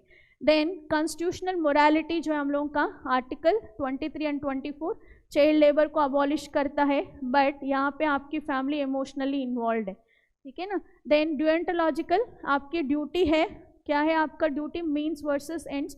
मीन्स को फॉलो करना है, एंड को हम लोग मतलब ऐसे भी अच्छा होगा करके मानना है, बट यहाँ मीन्स क्या है आपकी लॉ को फॉलो करना। बट टेलीलॉजिकल एथिक्स क्या बोलते हैं, and is more important than the means. And क्या है, यहाँ पे पूर फैमिली को हेल्प कर रहे हैं हम लोग, मीन्स कुछ भी हो, बट आप लोगों की अच्छे से आप लोग एथिकल डायलेमा को कोट करना with the help of case study. Then हम लोग लिखेंगे कैसे expectations and interest of the different stake holders contributed to your dilemma. तो मेजर स्टेक होल्डर, बहुत सारे स्टेक होल्डर्स हैं यहाँ पे, बट मिनिमम 3 to 4 ले लेना। सबसे बड़ी आपकी रोल, ठीक है ना, आपकी वाइफ की रोल, गर्ल चाइल्ड एंड उनकी फैमिली रोल, एंड सोसाइटी की रोल, ठीक है ना। तो इस लाच हम लोग लेंगे। तो फर्स्ट वन इज आपकी रोल जो है लॉ को अपहेल्ड करना है, as well as family obligations को देखना है, तो इसीलिए आपकी एथिकल डायलेमा आई है। देन सेकंड आपकी वाइफ रोल, इमोशनली इन्वॉल्व हो चुके, डोमेस्टिक सपोर्ट चाहिए, अभी अभी उनकी मैटरनिटी चल रही है, ठीक है ना, तो इसीलिए। देन आपकी गर्ल चाइल्ड का जो एंड पुअर फैमिली के, उनके लिए फूड मिलेगा, न्यूट्रिशन मिलेगा एंड वेजेस मिलेंगे, हेल्प मिलेगा, but as well as child की एजुकेशन भी बहुत इंपॉर्टेंट। देन सोसाइटी क्या सोचेगी, आपकी पर्सनल लाइफ वर्सेस आपकी लीडरशिप की क्वालिटीज़। तो इसीलिए इन सब की वजह से हम लोगों का एथिकल डायलेमा फेस किया है। ऑब्वियसली अभी second question, best course of action क्या है हम लोगों के लिए, इमीडिएटली हम लोग चाइल्ड को रिमूव करना है एंड बेचना है, and we need to impact the education is more important than the other things, ठीक है ना। तो इसीलिए हम लोगों का सबसे फर्स्ट इमीडिएट एक्शन क्या करेंगे, we need to uphold the rule of law, क्योंकि ये मेरी प्राइमरी ड्यूटी है, ठीक है। एंड परसुएड करेंगे, सेकंड सोशल इन्फ्लुएंस करेंगे, वाइफ को बताएंगे कॉन्स्टिट्यूशनल मोरालिटी कितना इंपॉर्टेंट है, एंड गर्ल्स को गर्ल एजुकेशन होना बहुत ज़रूरी है। अगर ऐसे हम लोग उसको रखेंगे तो उसकी लाइफ पूरी स्पॉइल हो सकता है, एंड उसके लिए क्या प्रॉब्लम होगा, इमोशनली अपील करके उसको दिखाएंगे, ठीक है ना। नेक्स्ट जो हम लोग इमोशनल काउंसिल करेंगे गर्ल चाइल्ड फैमिली को, मतलब अभी पॉवर्टी को बाहर आने के लिए ऐसे हेल्पिंग हैंड्स करने की ज़रूरत नहीं, ले चाइल्ड लेबर आपकी अदर मतलब education is the one of the major thing it will become, मतलब आपको आउट ऑफ पॉवर्टी बनाएगा, तो इसीलिए इसको पढ़ाई करवाना बहुत ज़रूरी है, तो वो इम्पोर्टेंस ऑफ गर्ल चाइल्ड दिखाएंगे हम लोग। देन हम लोग सपोर्ट करेंगे उनके लिए, legal support as well as governmental support and personal support. बहुत सारी स्कीम्स हैं हम लोगों की, RTE है, सर्व शिक्षा अभियान है, ठीक है ना, तो अदर थिंग्स हम लोगों का मिड डे मील स्कीम है, तो सारी स्कीम्स को दिखा के हम लोग बताएंगे इसके थ्रू आप लोग एजुकेशन कर सकते हैं उस गर्ल चाइल्ड को, ठीक है ना। एंड निजित मोइना स्कीम के बारे में भी लिख लेना आप लोग। देन पर्सनल सपोर्ट, पैसे भी हम लोग भी दे सकते हैं, ठीक है ना। एंड सेम अरेंज करेंगे अडल्ट डोमेस्टिक हेल्पर को फॉर वाइफ के लिए, ठीक है ना। तो इस तरह के हम लोग कोर्स ऑफ एक्शन देंगे जिसकी वजह से किसी का भी फीलिंग्स हर्ट नहीं होगा, ठीक है ना। देन लास्ट में हम लोग गांधीयन एथिक्स को एंड हमारी principles, emotional intelligence, leadership, responsibility, इन सबको दिखा के how we solve this case हमको दिखाना होगा। तो 10 मार्क्स से ज़्यादा कंटेंट नहीं लिखना, but address the all the parts of the case study, ठीक है ना। तो नेक्स्ट हम लोगों का स्टार्ट करते पार्ट बी, ठीक है ना। तो पार्ट बी में फर्स्ट क्वेश्चन इज, आप लोगों का यही मैं बोल रही थी, थ्योरी पार्ट क्वेश्चन अभी 20 मार्क्स के लिए आ गया। तो वैल्यूज का ही चैप्टर में ये क्वेश्चन है, ठीक है ना। तो देखिए, it is often held that teachers play greater role than the parents in shaping the youth as a good citizens, ठीक है ना। तो अभी यहाँ पे ये बता रही है टीचर्स की इंपॉर्टेंस दैन द पेरेंट्स, तो यूथ को एक गुड सिटीजन बनाने के लिए, ठीक है ना। And explain as how far this can be justified, ठीक है ना। तो कैसे वो जस्टिफाई हुआ उसको दिखाना है पार्ट ए में। एंड आप लोगों की सेकंड बी क्वेश्चन में कोई अदर इंडिविजुअल्स एंड एजेंसीज है क्या apart from the parents and teachers who can shape the contribute to the youth की गुड सिटीजनशिप बनाने के लिए, ठीक है ना। तो 2 क्वेश्चन है। तो ऑब्वियसली हम लोग कोट के साथ स्टार्ट कर सकते हैं। तो एपीजे अब्दुल कलाम बोला है, if you want to become a country of corruption free we need 3 major की लीडर्स, मतलब होना चाहिए। वो कौन है? मदर, फादर एंड टीचर, ठीक है ना। तो इसीलिए हम लोगों का पेरेंट्स भी बहुत ज़्यादा रोल प्ले करते हैं and specially teacher role play करता है। एंड इंट्रोडक्शन में आप लोग दिखा देना टीचर की कितना इंपॉर्टेंस है। Teacher is the surrogate parent बोलता है, मेंटर, गाइडर, ठीक है ना। तो मोरल आर्किटेक्ट है, तो इसीलिए उनका बहुत ज़्यादा रोल होता है आपकी यूथ को गुड सिटीजन बनाने के लिए, ठीक है ना। वो दिखाएंगे।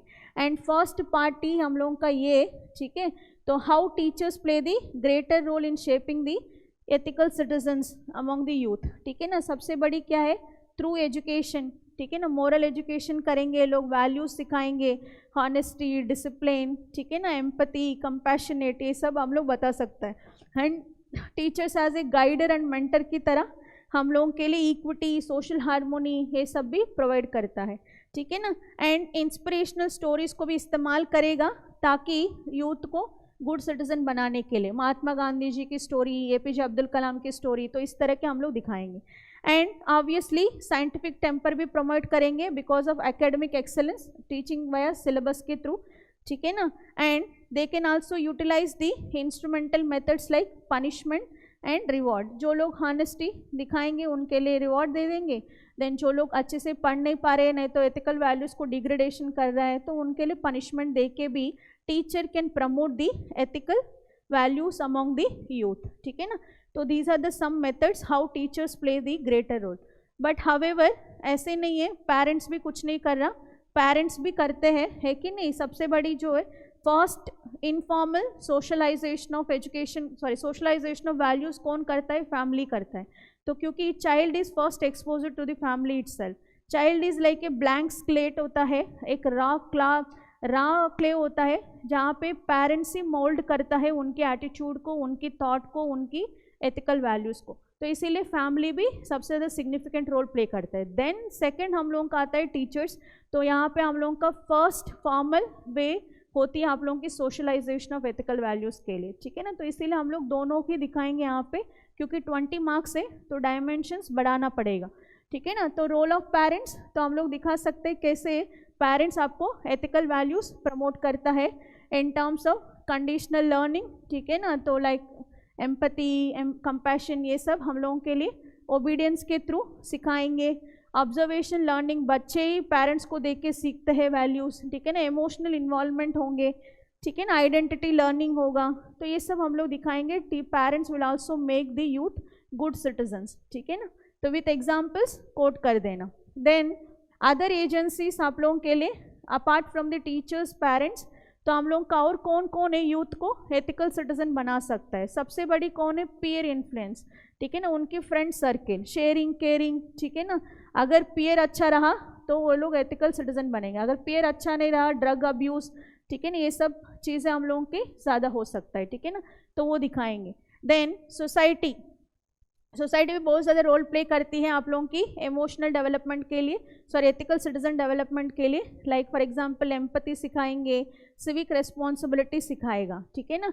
Then media is also one of the powerful tool to develop the, क्योंकि आजकल तो सबसे बड़ी इन्फ्लुएंशियल जो भी अदर एजेंसी है वो मीडिया ही है। तो इसीलिए ओपिनियन फॉर्मेशन होंगे, डेवलप भी होगा वॉइस। तो media is A double edge sword, ethical भी बना पाएंगे, अनएथिकल भी हो पाएगा, ठीक है ना, इसलिए एथिकल एंगल में दिखा देना। देन रिलीजन एंड कल्चर भी, ठीक है ना, बुद्धिज़्म, जैनिज़्म, ठीक है ना, इस्लाम, आप लोग हिंदुइज़्म, उनकी थ्रू हम लोग कैसे वैल्यू सीखते हैं वो भी बता देना। एंड रोल मॉडल्स, स्पेशली हम लोग के इंस्पिरेशनल लीडर्स जो है मदर तेरेसा, इन सब के एग्जाम्पल्स दे सकते हैं हम लोग। And government is also one of the major agent है जो एथिकल सिटीजन बना सकता है। एनएसएस प्रोग्राम, ठीक है ना, एक भारत श्रेष्ठ भारत प्रोग्राम, इसके थ्रू कुछ लॉस के थ्रू तो यूथ को एथिकल सिटीजन्स बनाएंगे, ठीक है ना।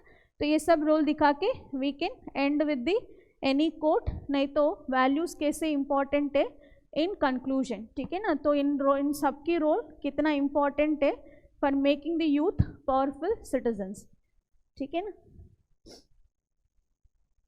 नेक्स्ट जो हम लोगों की 15th वेरी इंपॉर्टेंट, ये भी आप लोगों की थ्योरी पार्ट क्वेश्चन है, केस स्टडीज में पूछ लिया, ठीक है ना। तो इसलिए डायमेंशंस खोलना बहुत ज़रूरी है, 20 मार्क्स की कंटेंट बनाना बहुत ज़रूरी है। तो यहाँ पे देखिए the most important human endeavour क्या होता है, striving for the morality in our action, ठीक है ना, and our inner balance and even our very existence is depends on it, ठीक है ना। Only morality in our actions can give the beauty and dignity to the life, ठीक है।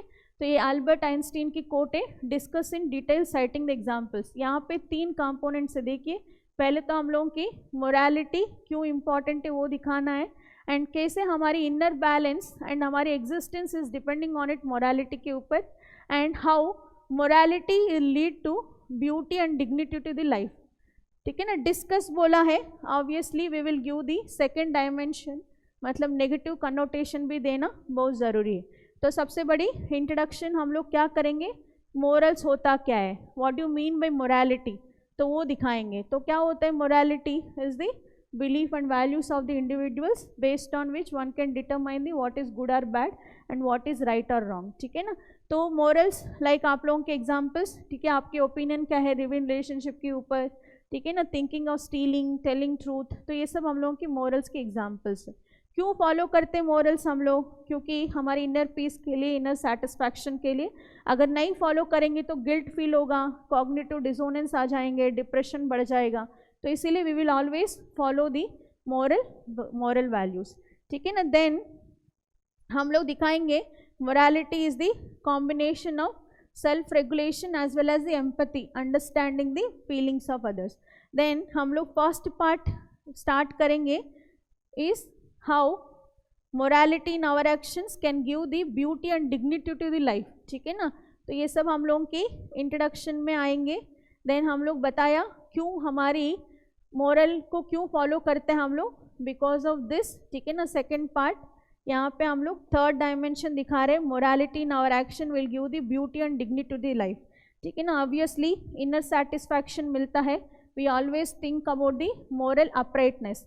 महात्मा गांधी की adherence to non violence दिखाएंगे, NCM movement को भी उन्होंने बंद कर दिया बिकॉज ऑफ छोटी सी इंसिडेंट जो चौरी चौरा की वजह से, ठीक है ना। Even the people is not ready for it, ठीक है। देन हम लोगों का तो सोशल चेंज आएंगे because of morality, like for example Raja Ram Mohan Roy, entire society is not agree for the मतलब to remove abolition of sati, but उन्होंने अकेला करेज दिखा के मोरालिटी को अपहेल्ड किया, ठीक है ना। तो सोशल चेंज आएगा। सोशल वेलफेयर भी हम लोग मेंटेन कर सकते with the help of morality, like mother Teresa, Kailashnath Satyarthi, जिन्होंने चाइल्ड लेबर को एलिमिनेट किया, मतलब अबॉलिशन करने के लिए बहुत ज़्यादा वो ही है, नोबेल पीस प्राइज भी मिला है उनको, ठीक है ना। इस तरह के एग्जाम्पल्स हम लोग देंगे। एंड प्रोफेशनल एक्सेलेंस बनेंगे जिनके पास मोरालिटी रहेगा, तो always they will upheld the moral values even in the adverse situations. Like for example हम लोगों की तुकाराम मुंडे, अशोक केमका, ठीक है ना, दुर्गा शक्ति नागपाल, इन सारी एग्जाम्पल्स हम लोग दे सकता है कैसे ये लोग अभी भी मॉरल्स को, करेज को फॉलो करके ही डिसीजन लेता है, ठीक है ना। तो ये सब आप लोग दिखा सकते हैं मोरालिटी की importance. Then we need to give negative connotation भी देना होगा। अगर इमोरालिटी रहेंगे तो क्या कॉन्सिक्वेंसेस हो सकता है, ऑब्वियसली हम लोगों का क्या होगा, इनर एम्प्टीनेस होगा, ठीक है ना। तो सोशल आप लोगों के डिके हो सकते हैं, मॉरल डिके हो सकता है, गलत काम कर सकते हैं हम लोग, ठीक है ना। मटेरियल प्लेजर के ऊपर फोकस करेंगे, डीप फेक, ये सब, ठीक है ना, ऑनलाइन बेटिंग गेम्स, ये सब एग्जाम्पल्स आप लोग दे सकते हैं। And corruption, greed, selfish tendencies बढ़ जाएंगे अगर मोरालिटी नहीं रहा, ठीक है ना। एंड तो आप लोगों की गांधी जी की 7 सिंस में हम लोग कोट कर सकता है, लाइक कॉमर्स विदाउट मोरालिटी हो जाएंगे, ठीक है ना। तो लाइक फेयरनेस क्रीम्स, आप भी मिसलीडिंग एडवर्टाइजमेंट जो कर रहे हैं, ठीक है ना, ये सब हम लोगों के कैसे कॉमर्स को प्रमोट कर रहे हैं, सोशल इनइक्वालिटी को प्रमोट कर रहे हैं without taking the morality as a action, ठीक है ना। देन आप लोगों की अदर इमोरल आइडियोलॉजीज भी प्रमोट हो सकते हैं, लाइक न्यू कॉलोनियलिज्म, ठीक है ना, ये जो चाइना की डेट ट्रैप डिप्लोमेसी, ठीक है, तो ये सब हम लोगों के लिए इंक्रीज होगा। नाजिज्म, आजकल हम लोग देख रहे हैं जेनोसाइड अगेंस्ट रोहिंग्या, ये सब एग्जाम्पल्स दिखा के आप लोग बताएंगे कॉन्सिक्वेंसेस ऑफ इमोरल आइडियोलॉजीज, ठीक है ना। देन लास्ट में कंक्लूजन हम लोग बात करेंगे मोरालिटी को कैसे डेवलप करेंगे, ठीक है ना, तो भगवत गीता के थ्रू, ठीक है ना, एंड अदर सोशलाइजेशन के टेक्निक्स के थ्रू। तो भगवत गीता बोलता है हम लोगों के लिए निष्काम कर्म, ठीक है ना, without expecting the other results, तो we need to follow our own morals, ठीक है ना। तो इस तरह के आप लोग कर सकते हैं। तो 20 मार्क्स के लिए कंटेंट बढ़ाना होगा, ठीक है ना। तो पहले हम लोगों का मोरालिटी क्या है वो दिखाना है, and why we follow the morality in our actions वो दिखाना होगा। देन कैसे मोरालिटी आपको ब्यूटी एंड डिग्निटी को लेकर आता है, and consequences of immorality, then conclusion, ठीक है ना। नेक्स्ट जो हम लोगों की 16th क्वेश्चन के study, it is about the transgender community. Actually ये यूपीएससी के प्रीवियस ईयर क्वेश्चन है, बट वहाँ पे हम लोगों की हॉस्पिटल में बेगिंग के दिखाया ट्रांसजेंडर की कम्युनिटी, बट यहाँ पे ट्रैफिक दिखाया, ठीक है ना। तो एंड ये बहुत ज़्यादा न्यूज़ में भी है, क्योंकि तेलंगाना गवर्नमेंट ने रिसेंटली ट्रांसजेंडर कम्युनिटीज़ को ट्रैफिक वॉलंटियर्स की तरह कन्वर्ट किया है। तो इट ऐसे डिग्निफाइड जॉब दिया, जहाँ पे ये लोग बेगिंग करते थे वहीं पर रेस्पेक्ट मिल रहा है आजकल।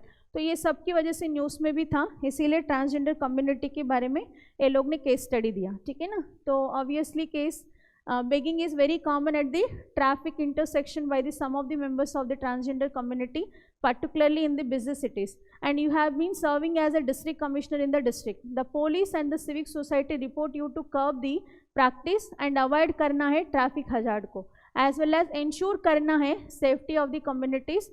And on inquiry into the matter, it is revealed that by and large the transgender community is unemployed and neglected lot in the society. है कि नहीं, unemployed भी है, neglected भी है, ठीक है, and they have limited access to the education है। तो social stigma तो है ही, ठीक है ना। on other hand आप लोगों के कमिटर्स बोल रहे हैं बहुत ज़्यादा ये लोग फोर्सफुल बेगिंग कर रहे हैं। तो now you are required to intervene the matter to restore the normalcy at the traffic intersection point and ensure the road safety, as well as हम लोगों की ट्रांसजेंडर कम्युनिटी की डिग्निटी राइट्स को भी अपहेल्ड करना है, ठीक है ना। तो फर्स्ट क्वेश्चन क्या है, डायलेमास, एंड सेकेंड क्वेश्चन क्या है हम लोगों की प्रिवेलिंग एटीट्यूड क्या है टुवर्ड्स दिस डायलेमास, एंड कौन सी पॉलिसी इंटरवेंशन करने से we can address the immediate concern as well as the transgender community की हेल्प करेंगे, ठीक है ना। तो सीधी सीधी क्वेश्चन से हम लोगों के लिए फर्स्ट इंट्रोडक्शन आप लोग डेटा के साथ स्टार्ट कर सकता है, ठीक है ना। Then link with the case study. तो हम लोगों का 2011 के हिसाब से ट्रांसजेंडर कितना है, उनकी मेजर प्रॉब्लम्स क्या है, तो क्यों ये लोग बेगिंग कर रहे हैं, इन ह्यूमन प्रैक्टिसेस को क्यों फॉलो कर रहे हैं, तो ये सब हम लोग लिंक करके इंट्रोडक्शन स्टार्ट कर सकते हैं, नहीं तो समराइज कर सकते हो, आपकी मर्जी। देन सबसे बड़ी ये है आप लोगों के लिए, तो की dilemmas involve in the transgender communities and traffic, specially traffic rule of law है, कंपैशन क्या है, ट्रांसजेंडर कम्युनिटी क्यों बेगिंग कर रहे हैं, लाइवलीहुड अपॉर्चुनिटीज, सोशल प्रेशर है यहाँ पे उनको काली कराना, but empathy we need to understand the sufferings of the transgender, क्योंकि अदर कोई एम्प्लॉयमेंट नहीं है तो ऑब्वियसली वो लोग बेगिंग ही करेंगे ताकि उनकी लाइफ मतलब फूड मिल पाए, हर चीज़ करें। एंड रूल तो बोलता है हम लोगों के लिए क्या है, रूल ट्रैफिक रूल्स को वो करना, कम्यूटर्स को फ्रीली उनको प्रमोट मतलब वो करना है, आप हेल्प करना है, बट रोल क्या बोलता है, ह्यूमन राइट्स को प्रोटेक्ट करना है।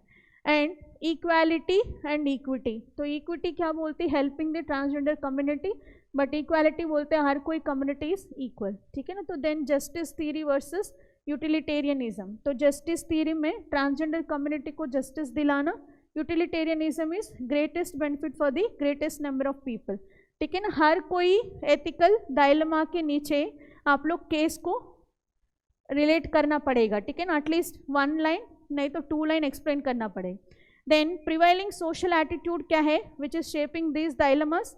Obviously deep rooted social stigma है, तो कम्युनिटी को ये लोग बहुत ज़्यादा ऐसे मेंटल इलनेस की तरह ले रहे हैं rather than the hormonal change, मतलब आप लोगों को ऐसे नहीं ले रहे, एक जेंडर है ये, ठीक है ना, तो ये वाला दिखाएंगे. एंड कल्चरल हिपोक्रेसी, तो हम ही लोग कुछ फेस्टिवल्स में उनको बुलाते हैं एंड हम ही लोग उनको इतना ज़्यादा सोशली एक्सक्लूड करता है. एंड लीगल एपैथी भी है, obviously homosexual marriages are not allowed, बहुत सारी लॉस में उनका प्रोटेक्शन नहीं है, ठीक है ना. पब्लिक एपैथी है, गवर्नमेंट का भी एपैथी है, स्कीम्स नहीं है, वेलफेयर बोर्ड्स नहीं है, ठीक है ना, ये सब हम लोग दिखाएंगे, ठीक है ना. तो ये सारी एटीट्यूड दिखाना होगा जो आजकल प्रिवेलिंग है towards the transgender community. Then B part policy intervention. Obviously policy interventions में फर्स्ट हम लोग का इमीडिएट कंसर्न को कैसे डील करेंगे, तो कम्युनिकेशन मीडिएशन करेंगे, specially with the transgender communities. Will persuade them, ऐसे फोर्सफुल अग्रेसिव बेगिंग मत करिए. एंड सेफ जोन्स दिखाएंगे उनके कहाँ पे बेगिंग करना है, कब बेगिंग करना है, ठीक है ना. देन हम लोग रूल ऑफ लॉ को इंश्योर करना, ट्रैफिक को रेगुलेट करना है. And as well as we need to sensitise the people as well as police, ठीक है ना, तो ये सब करेंगे. देन आती है आप लोगों की सेकेंड पार्ट में sustainable welfare for the transgender community. जब भी ऐसे मेजर्स पूछता है, सजेशन पूछता है, आप लोग ऐसे फॉलो कर लेना, ठीक है ना. First one is international level पे कोई रिफॉर्म्स है क्या, तो ठीक है ना, उनके रिलेटेड तो उसको ऐड कर सकते हैं आप लोग. नहीं तो constitutional protection like for example article 14, 15, 17, ये सब हम लोग दिखा के उनको रिफॉर्म को स्ट्रेंथन करना है, वेलफेयर प्रोवाइड करना है. देन लीगल प्रोटेक्शन को इंश्योर करना, ऑलरेडी है हम लोगों का 2019 एक्ट, उसको और थोड़ा रिस्ट्रेंथन करना पड़ेगा. एंड जुडिशियल प्रोटेक्शन ऑलरेडी हम लोगों के नालसा जजमेंट में मेंशन किया है, 3 to 4% रिजर्वेशन देना चाहिए एजुकेशन में एंड एम्प्लॉयमेंट में, बट अभी तक इम्प्लीमेंटेशन नहीं है, वो दिखाएंगे. एंड गवर्नमेंट स्कीम्स बोलना पड़ेगा, स्माइल स्कीम, ठीक है ना, एंड तो अदर स्टेट गवर्नमेंट की स्कीम्स को भी आप लोग मेंशन कर सकते हैं, ठीक है ना, गरिमा गृहा, ये सब एग्जांपल्स देंगे. Then education and capacity building करना बहुत ज़रूरी है, क्योंकि education is the one of the powerful weapon to integrate the transgender community with the society. And awareness persuasion दिखाएंगे हम लोग, स्पेशली हम लोग एटीट्यूडनल चेंजेस लेकर आएंगे, ABC मॉडल, ठीक है ना, effective cognitive and behavioural change. Like for example Telangana की केस स्टडी, स्टार्टिंग में ही मैंने बताया, इन लोगों का जहाँ पे ये लोग बेगिंग करते थे उन्हीं को ये लोग ने डिग्निफाइड जॉब दिया, ट्रैफिक वॉलंटियर्स बनाया है, ट्रैफिक पुलिस वॉलंटियर्स. तो इस तरह के एग्जांपल्स हम लोग दिखाएंगे. एंड इंस्टीट्यूशनल प्रोटेक्शन होना चाहिए, ट्रांसजेंडर कम्युनिटी के लिए एक बॉडी होना चाहिए, ऑलरेडी है बट इतना इफेक्टिव नहीं है, तो उसको और ज़्यादा स्ट्रेंथन करना चाहिए. तो देन कंक्लूजन में हम लोग उनके लिए क्या क्या वैल्यूज़ को प्रमोट करना है एंड एथिक्स को फॉलो करना है, सारी एथिकल वैल्यूज़ को इंक्लूड करके वी कैन एंड, ठीक है ना. तो ये वाला देन जो है 17 क्वेश्चन, ये भी तो एनवायरमेंटल एथिक्स के ऊपर है, ठीक है ना, अप्लाइड एथिक्स की क्वेश्चन है. India always consider environment as a mother and believed in its preservation, ठीक है ना, but is this statement is justified in present day scenario of damage to the environment. तो then second one is would you suggest to achieve the balance in modern age need of the human beings as well as protection of the environment. तो यहाँ पे हम लोगों का 2 dimensions आएंगे first question में, कैसे जस्टिफाई हो रहा है हम लोगों की प्रेजेंट डे हम लोग डैमेज करके. देन हम लोग बोलेंगे नहीं, इतना भी डैमेज नहीं कर रहे, इंडिया अभी भी एथिक्स को फॉलो करता है, स्पेशली हमारी पुरानी वाली एथिक्स को, वो दिखाएंगे.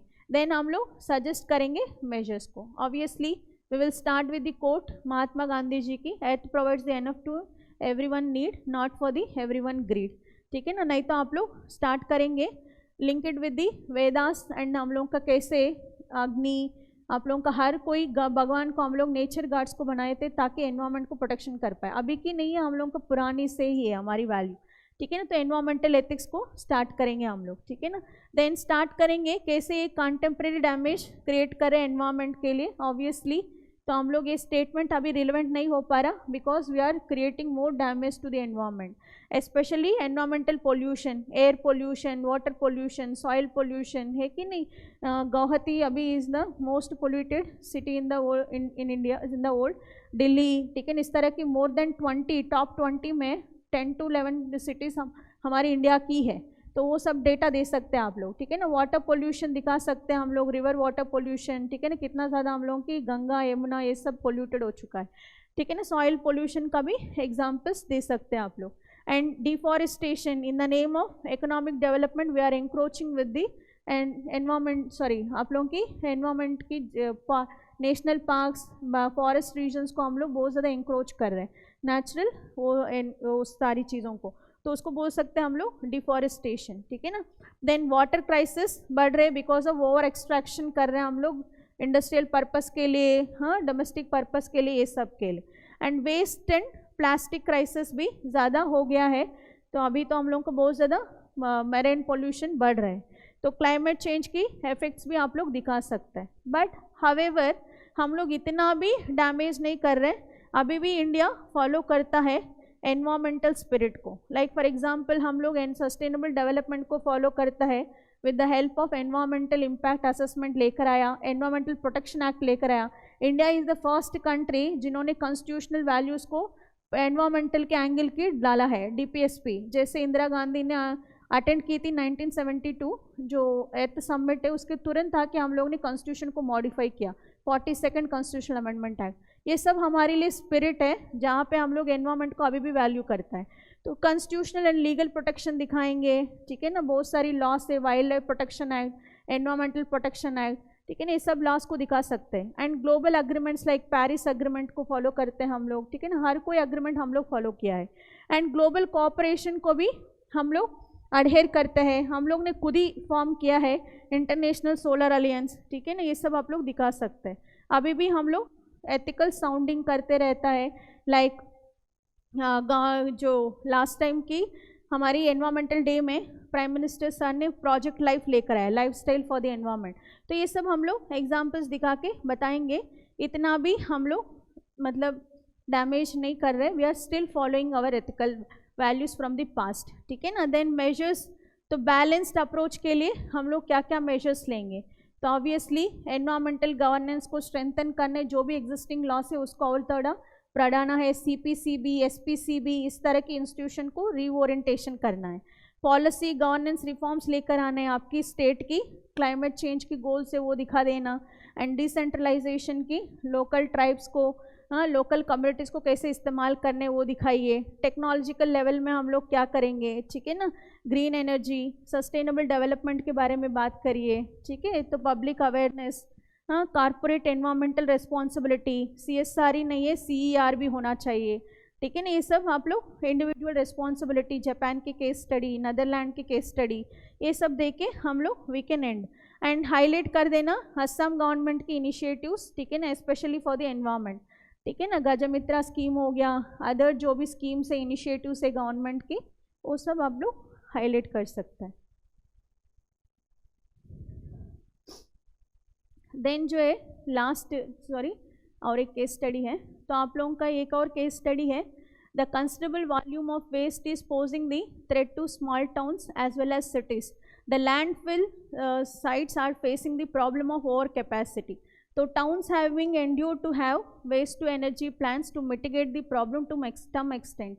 However, due to incapacitation and inefficiency की वजह से हम लोग इतना अच्छी रिजल्ट नहीं ले पा रहा, ठीक है ना। तो administration often criticised for emptying the pollutant gases, ठीक ना, sorry, emitting the pollutant gases. Upon the reviewing the situation, it is observed that how people dispose the waste is one of the primary reason, ठीक है ना, तो for this problem. And government already notified the rules, but फिर भी ये लोग इतना ज़्यादा नहीं कर पा रहे, तो इसीलिए हम लोगों का तो रिजॉल्व नहीं हो पा रहे issue. And you are the district commissioner and give such on situation को एक्सप्लेन कैसे करेंगे। Like first situation is what are the reasons behind the apathy of the people towards the waste disposal, and stake holders कौन है and उनकी significance क्या है, and arguments you will put forth the convince of the people to act on the issue, ठीक है ना। तो यहाँ पे हम लोगों का डेटा आप लोग स्टार्ट कर सकता है। India every day, urban India obviously 1.5 lakh tons की वेस्ट को जनरेट कर रहा है एंड इसमें 80% लैंडफिल में ही डंप कर रहा, वेराज जापान ओनली 2% ही डंप करती है, ठीक है ना। तो इस तरह के डेटा के साथ आप लोग स्टार्ट कर सकते हैं एंड रीजंस दिखाएंगे क्यों एपैथी है।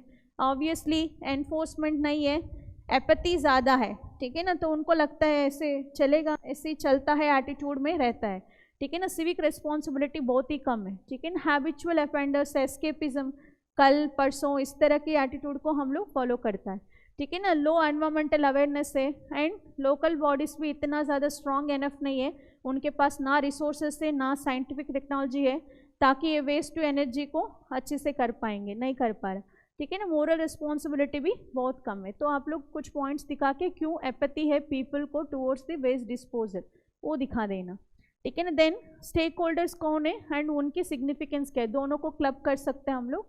सबसे बड़ी स्टेक होल्डर तो आप हो as a district commissioner and कैसे हम लोग परसुएड करेंगे, सोशल इन्फ्लुएंस करेंगे, लीड बाय एन एग्जाम्पल, ठीक है ना। तो हम लोगों का हर डोर टू डोर कैंपेनिंग करना, यूट्यूब वीडियोस बना के हम लोगों का कैंपेनिंग करना, ठीक है ना। तो लोकल लीडर्स को साथ लेकर आना, तो ये सब हम लोग एग्जाम्पल देंगे। देन रेसिडेंट्स की मेजर ड्यूटी क्या है, सिविक ड्यूटी, अकाउंटेबिलिटी लेकर आना है, ठीक है ना। लोकल गवर्नमेंट के रिस्पॉन्सिबल गवर्नेंस, पनिशमेंट दे देना, ठीक है ना, जो लोग वायलेट करता है, ठीक है ना, सॉलिड वेस्ट मैनेजमेंट रूल्स को, ये सब हम लोग दिखा सकता है, ठीक है ना। देन सैनिटेशन वर्कर्स को ट्रेनिंग देना, मीडिया की अवेयरनेस जनरेशन लेकर आना, जैसे हम लोगों का सॉन्ग यहाँ पे असम में प्ले होता है, इस तरह के स्वच्छ भारत अभियान को हम लोग इस्तेमाल कर सकते हैं, ठीक है ना। नेक्स्ट जो है हम लोगों का C component, arguments to convince the people to act on the issue, ठीक है। तो हम लोगों का सेम लीगल आर्गूमेंट्स देंगे, कोएर्सिव पनिशमेंट दे सकता है एंड फाइन्स देंगे जो लोग वायलेट करता है सॉलिड वेस्ट मैनेजमेंट रूल्स को। देन इमोशनल लेवल पे हम लोग परसुएड कर सकते हैं, लोगोस पैथोस एथोस को इस्तेमाल करके हेल्थ इम्पैक्ट्स के ऊपर हम लोग बात कर सकते हैं। अगर आप लोग वेस्ट को जनरेट करेंगे तो और बाहर फेंकेंगे तो आपकी हेल्थ ही प्रॉब्लम होगा, ठीक है ना। लॉजिकल लेवल में हम लोग बात करेंगे, वेस्ट टू एनर्जी की वजह से एम्प्लॉयमेंट होगा, इकोनॉमिक डेवलपमेंट होगा, ठीक है ना। तो मॉरल एंड एथिकल लेवल का भी दिखाएंगे, नड्ज थ्योरी पुश करेंगे, जैसे प्राइम मिनिस्टर खुद जाके हम लोगों की बाहर सड़क को क्लीन करते हैं क्योंकि ताकि स्वच्छ भारत अभियान हर कोई लोग इन्वॉल्व हो, ठीक है ना। तो इस तरह के हम लोग भी लीड बाय एन एग्जाम्पल दिखाएंगे, ठीक है ना। एनवायरमेंटल रिस्पॉन्सिबिलिटी लेंगे, ठीक है ना। And conclusion we can and with the SDGs Indian global commitment के साथ आप लोग दे सकते हैं, ठीक है ना। तो एड्रेस कर लेना आप लोग इंट्रोडक्शन, ठीक है ना। A question and B stakeholders पहले भी लिख सकते हैं बट एक्चुअली यहाँ पे पूछ लिया तो क्यों रिपीटिशन, तो क्लब करके लिख लेना आप लोग, ठीक है ना। देन लास्ट क्वेश्चन है हम लोगों के लिए, ठीक है। तो you are posted as a additional district commissioner of the district, ठीक है। The district is identified as a aspirational district by the Niti Aayog. You have been entrusted to the function as a nodal officer for the all initiatives of the Niti Aayog being taken up in the district for the holistic development. So special thrust is being given to the increase the literacy rate in the district. The Niti Aayog being is a nodal officer, has been engaged one of the philanthropic organization to mediate and facilitate the program in the education sector. So being a nodal officer, how will you proceed for the holistic development in the education sector with the help of existing government setup and appointed as a government organization, ठीक है। तो यहाँ पे case ये है, आप district commissioner हो, एक वो डिस्ट्रिक्ट है एस्पिरेशनल डिस्ट्रिक्ट है, पता ही हम लोग का एस्पिरेशनल डिस्ट्रिक्ट प्रोग्राम क्या होता है। एंड इसमें नीति आयोग ऑलरेडी एक NGO को इन्वॉल्व किया है फॉर एजुकेशन को प्रमोट करने के लिए, तो आप उनके साथ क्लब करके एजुकेशन को प्रमोट करना। तो ऑब्वियसली हम लोगों का आसान क्वेश्चन है, पहले you can summarise the case, नहीं तो आप लोग क्या कर सकता है, यू कैन ऑब्जेक्टिव्स क्या है, इंपॉर्टेंस क्या है ऑफ ADP प्रोग्राम, ठीक है ना। एस्पिरेशनल डिस्ट्रिक्ट प्रोग्राम क्यों लेकर आई नीति आयोग ने, वो सब दिखा सकते हैं हम लोग। And we can mention the stakeholders, उनकी role and responsibilities. Then holistic development कैसे करेंगे, क्योंकि एक ही क्वेश्चन है इसीलिए आप लोग स्टेक होल्डर्स को मेंशन कर लेना ताकि लेंथ बढ़े, ठीक है ना। तो होलिस्टिक डेवलपमेंट कैसे करेंगे, सिचुएशनल अवेयरनेस लेना, ठीक है ना। तो then building coordination with the NGO, जो एग्जिस्टिंग NGO है, ठीक है ना। अवेयरनेस जनरेशन करेंगे EI लीडरशिप को दिखा के, ठीक है। Then implementation of existing education schemes like RTE, mid day meal scheme, Eklavya scheme, ये सारी स्कीम्स को हम लोग लिखा सकता है। इंफ्रास्ट्रक्चर डेवलपमेंट करना, स्कूल्स को प्रोवाइड करना, ठीक है ना, ये सब हम लोग कर सकते हैं। क्वालिटी एजुकेशन, टीचर ट्रेनिंग, ठीक है ना, तो ऑब्वियसली हम लोग मॉनिटर करते रहेंगे ये लोग सच में इम्प्लीमेंट कर रहे हैं नहीं कर रहे हैं, ठीक है ना, एथिकल एंड मॉरल ड्यूटी को फॉलो करेंगे। Then conclusion we can and with the IAC and importance of the education code के साथ हम लोग एंड कर सकते हैं, ठीक है ना। तो दिस इज़ दी, तो एथिक्स की पेपर केस स्टडी की जो एनालिसिस है, आई होप आपको हेल्प मिला होगा एंड थैंक यू।